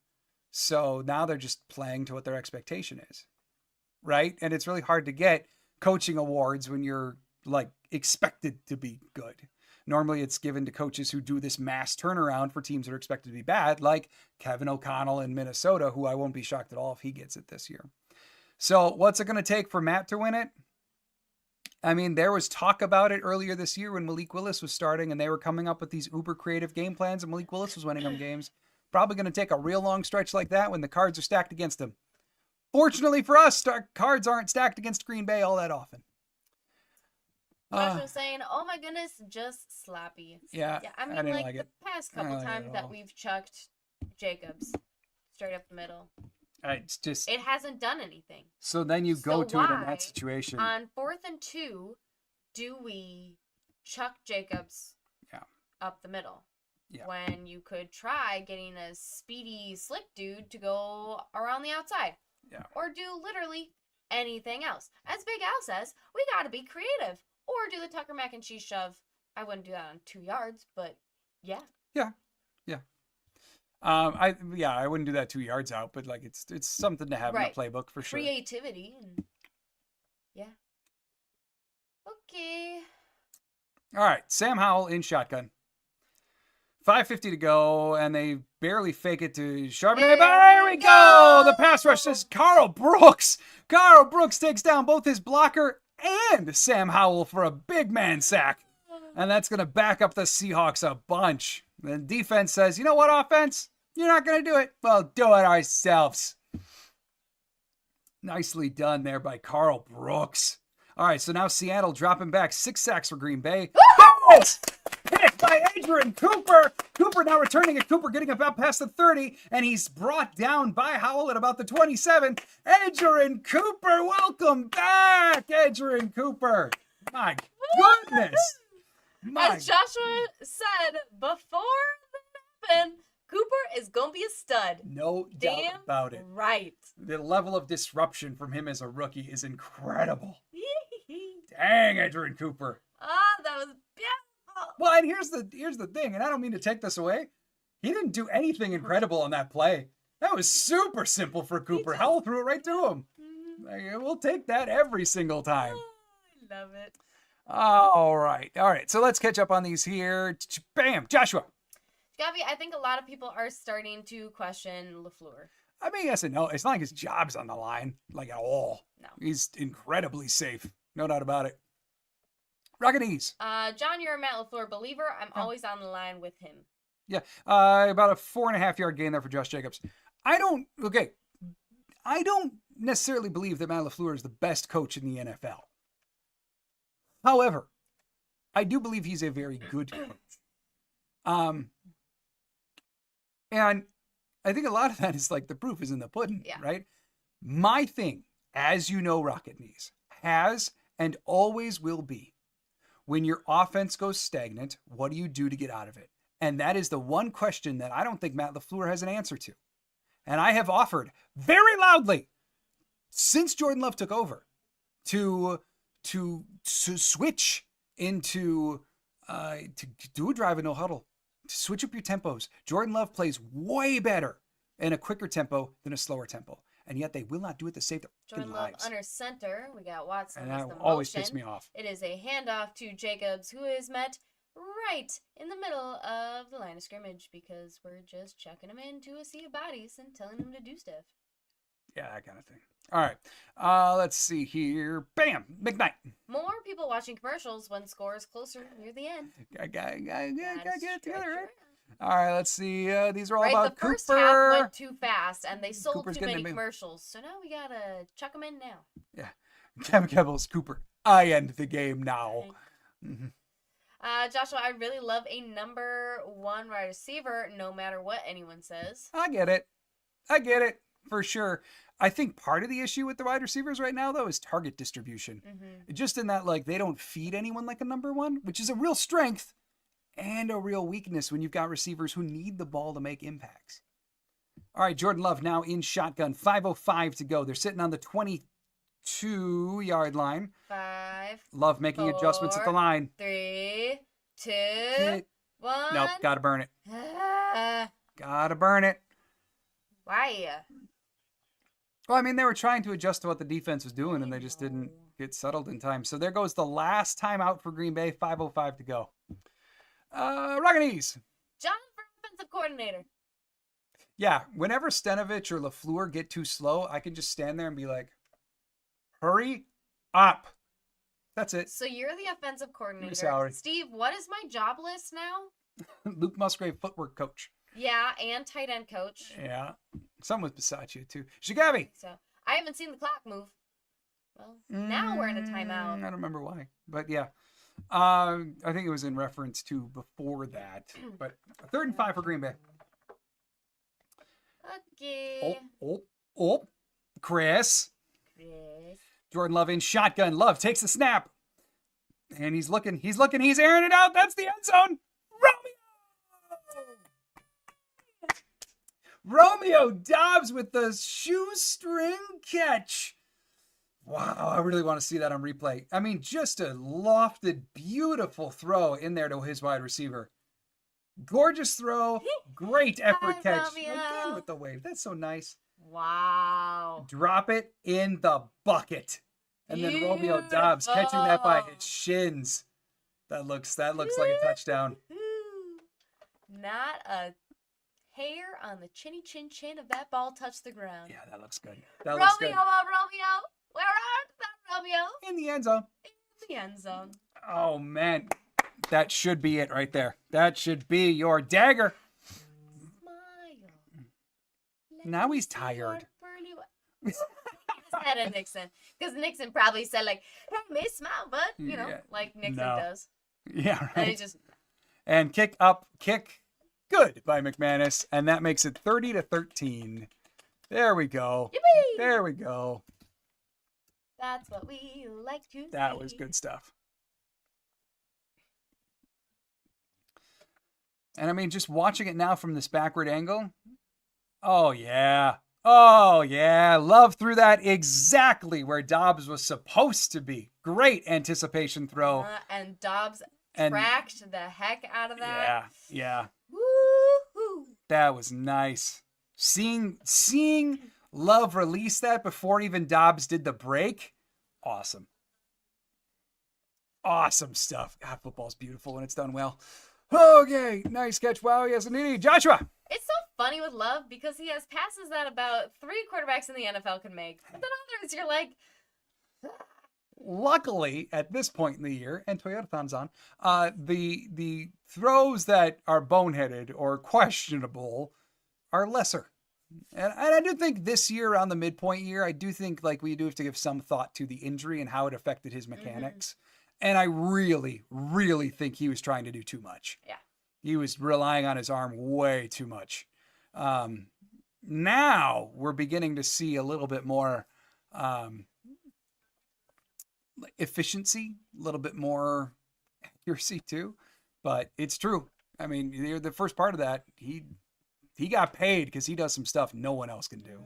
Or maybe just Mahomes. Chris saying, that's your dagger. Pack attack and Seattle. 30-13, under 5 to go. Good game. Good going, indeedy. Yep. All right, kick return for Seattle. Gets up to the... Oh, he's still returning it. Okay. Look at him go. Decent return. Oh, yeah. Yell at our kicker. That's fine. What is that? What is that? happening? Oh, my goodness. Losses to the Lions, the Eagles, and the Vikings. Combined opponent winning percentage, highest for any team since 1967. Oh, hey, I know who won the Super Bowl that year. 4 losses by 1 score. Oh, okay. Well, that was fun. All Wow. right. Howell in shotgun, handing it off. And Kenny Clark with the run stuff. Gain of about 3 for the Seattle running back there. That was Rockin' an knees. interesting graphic. Watson, Dobbs, Reed, and Wicks add Tucker and Musgrave. Watch out, NFL. Indeed, plus Jacobs. Yeah, and buddy. yeah. Adding Musgrave back is going to be fun because I do think one thing they've lacked since he went out was that kind of 2nd and 7. Packers trying to get a pressure, but well blocked by Seattle. Howell eventually rolls out. Let it be holding on the offense. And it's incomplete to Barner. So regardless, it's going to be good yards for Seattle. That's the penalty on Green Bay. I am excited for Musgrave to come back because I do think that's been an element they've been missing is that big-bodied seam stretcher. Oh dear. And Egbare is listening to the referee's chat. And now they're going to talk to... Looks like LaFleur. Potentially. All right. Captain Kevel saying those 3 as Knights is my new wallpaper. Thank you, NFL. Perfect. And offsides again? Penalty declined. Okay. Jagavi, another 5th-year option question. Do you think they pick up LVN's 5th year? Right now, no. But, much like Rashawn Gary, maybe he's a late bloomer. And we knew picking LVN like he was a project. We knew that. But as of right now, no. I don't think they would. All right. Howell in shotgun, 3rd and 7, takes a snap. They suck. Brenton Cox Jr. would not be denied. And he brings down Sam Howell. Howell, my goodness. What is that, 8 sacks for Green Bay? 7 sacks? Does everyone have a sack? They're getting to be that way. Sharing is caring. 7 sacks for Green Bay. People forget, but Musgrave had a long touchdown in the Cowboys playoff game last year. Musgrave was the, as most people were saying, better tight end between him and Tucker Kraft before he got injured. The thing that I think a lot of people forget, because Musgrave admittedly had a very bad opening to this year. Like, he did not look good this year to start at all. I hated how they were using him too, but nonetheless, he had a bad start to the year. People forget just how good he was last year. And like, yeah, there's a whole footing thing always, and there will be, right? Punt up in the air by Seattle, floats. Oh, dang. That is a punt. And that floats out of bounds at about the 15. But like, he was real close to the Packers rookie tight end records last year. I think for both touchdowns and receptions, or was it receptions and yards? Like, I know it was 2 of them that have stood for a long time. That he was there up until that last injury that knocked him out. So, he's another sky is the limit player. And I think a lot of people have forgotten that based upon how he looked to start year 2. So I'm excited to get him back. Joshua's saying Sam Howell is pretty bad. He's an experience, Joshua, for sure. For sure. Not great. Yeah, he's all or nothing very much type. All right, 3:18 to go. Up 17, Jordan Love still in the game.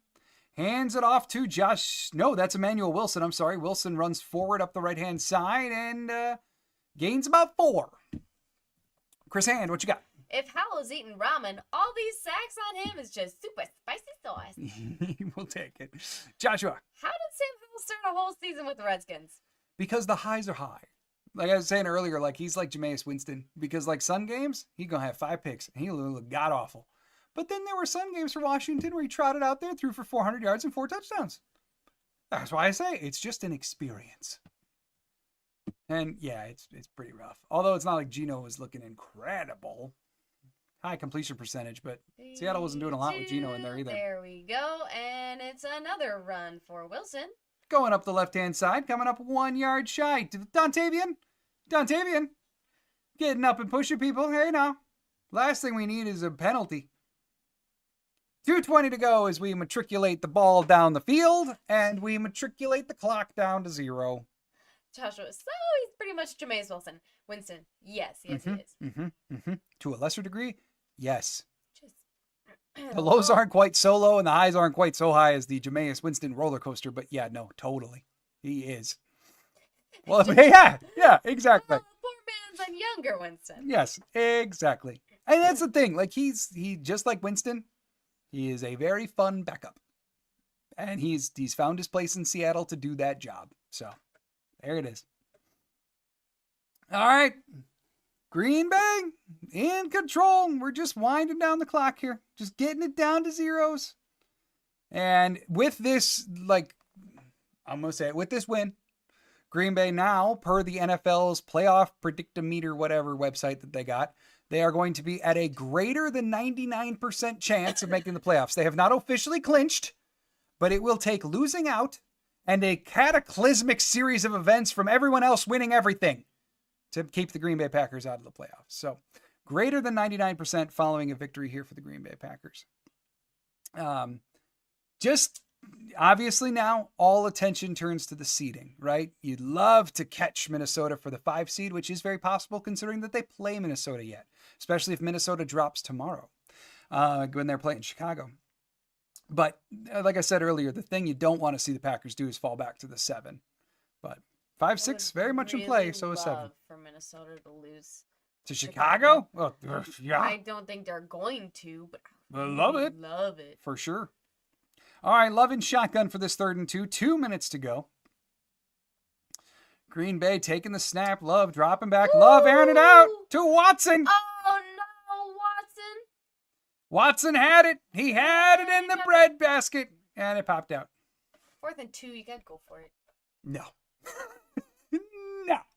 Up 17 in this area of the field? No. No, he just needs some Gatorade. Watson sitting on the sideline now looked potentially like an injury. Tell me he's just cramping. There's really no reason for starters to be out there now. You better be cramping. Oh, man. All right, punt is up from Dan Whelan, the Irishman, and it goes to about the 32, where he is downed on the return. 1:46 to go in this game. Joshua.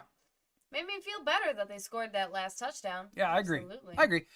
It does nothing to quell the concerns over a completely stagnant 2nd and 3rd quarter.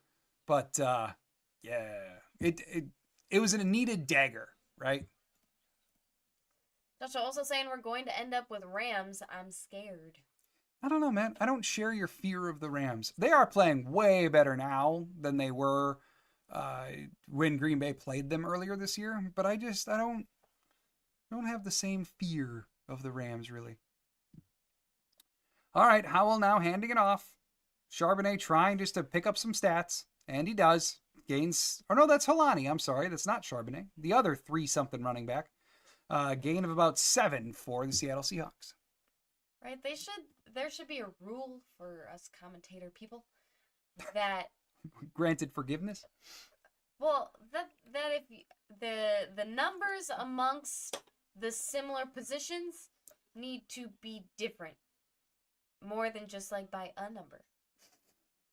Don't give me 2 running backs that have. I don't think we're winning that battle, hon. I don't either, but I would appreciate it. Boy, no, like right. 31 and 30. How mean is that? Yeah, that one's cruel. Like Jagabi got the wind knocked out of him. Yes, please. Can it just be that, please? Yeah, that's the hope, right, Jagabi? No, please, no ouchies. Kevin Kebbles? Leave Scoot Pookie alone, Seahawks. You're not even a real franchise. Only 1 Super Bowl. Oh, man, that makes the Vikings a complete myth. Yeah. Gary Freeze. Another fun game, guys. Thanks for hanging out with us this week. Of course, thank you, Gary. Joshua. Personally, who would you two rather Green Bay play in the first round, Seattle or Rams? Based upon this, Seattle. There we go. Yeah, nice stop in the backfield there. Cooper again. To your point, MVP, Big Al. Yeah, Edgerrin Cooper is certainly on the short list. I mean, based upon today, yeah, obviously Seattle. But I don't have concern over the fact of them potentially playing the Rams in round 1. I just don't. Like, it's just not a team that scares me that much. Let's see. Anthony. I'm calling it a night. You all have a wonderful night. Enjoy this one. In case you're not live, Merry Christmas. Merry Christmas to you, Anthony. Thank you. And that is the final 30-13. I will say keep in mind, no watch party next week as we've got family Christmas and whatnots. So no watch party next week on the 23rd. However, after the 23rd, we will be doing watch parties through to the end, whatever that is. And then that is it. So thank you, everybody, for joining us here. Let me just hit these last couple here. Chris? When John looked at Claudia like that, I thought he was going to say, get out again. No, only once per game allowed to say that. Big Al. And 2 guys who didn't suit up the last game. Yeah, for sure. Have a great week from Janelle. You too. You Thank as well. Joshua, thanks you too. It's been fun. Excellent. Glad to hear that, Joshua. Kevin Kebbles, hope Gino is okay. Sucks to see that. Absolutely. Yeah. We never want injuries. The fact that he came back out to the sideline, I would say, is encouraging for Seattle. Big Al, good game, y'all. And go Pack, go. Go Pack, go. Right. Jagavi, Merry Christmas. Go Pack, go. Merry Christmas to you as well, Jagavi. Go Pack, go. And Merry Holidays to all. Stay safe, stay great. And from Joel Hyde, Merry Christmas, Packer people. Absolutely. Merry Christmas, everybody. Happy holidays. It is time now. On Tuesday, I'll be back with shout-outs and gives-outs. On Wednesday, we'll be live for our typical LTB Live. So thank you, everybody, so much. See you later this week. And as always, go Pack, go.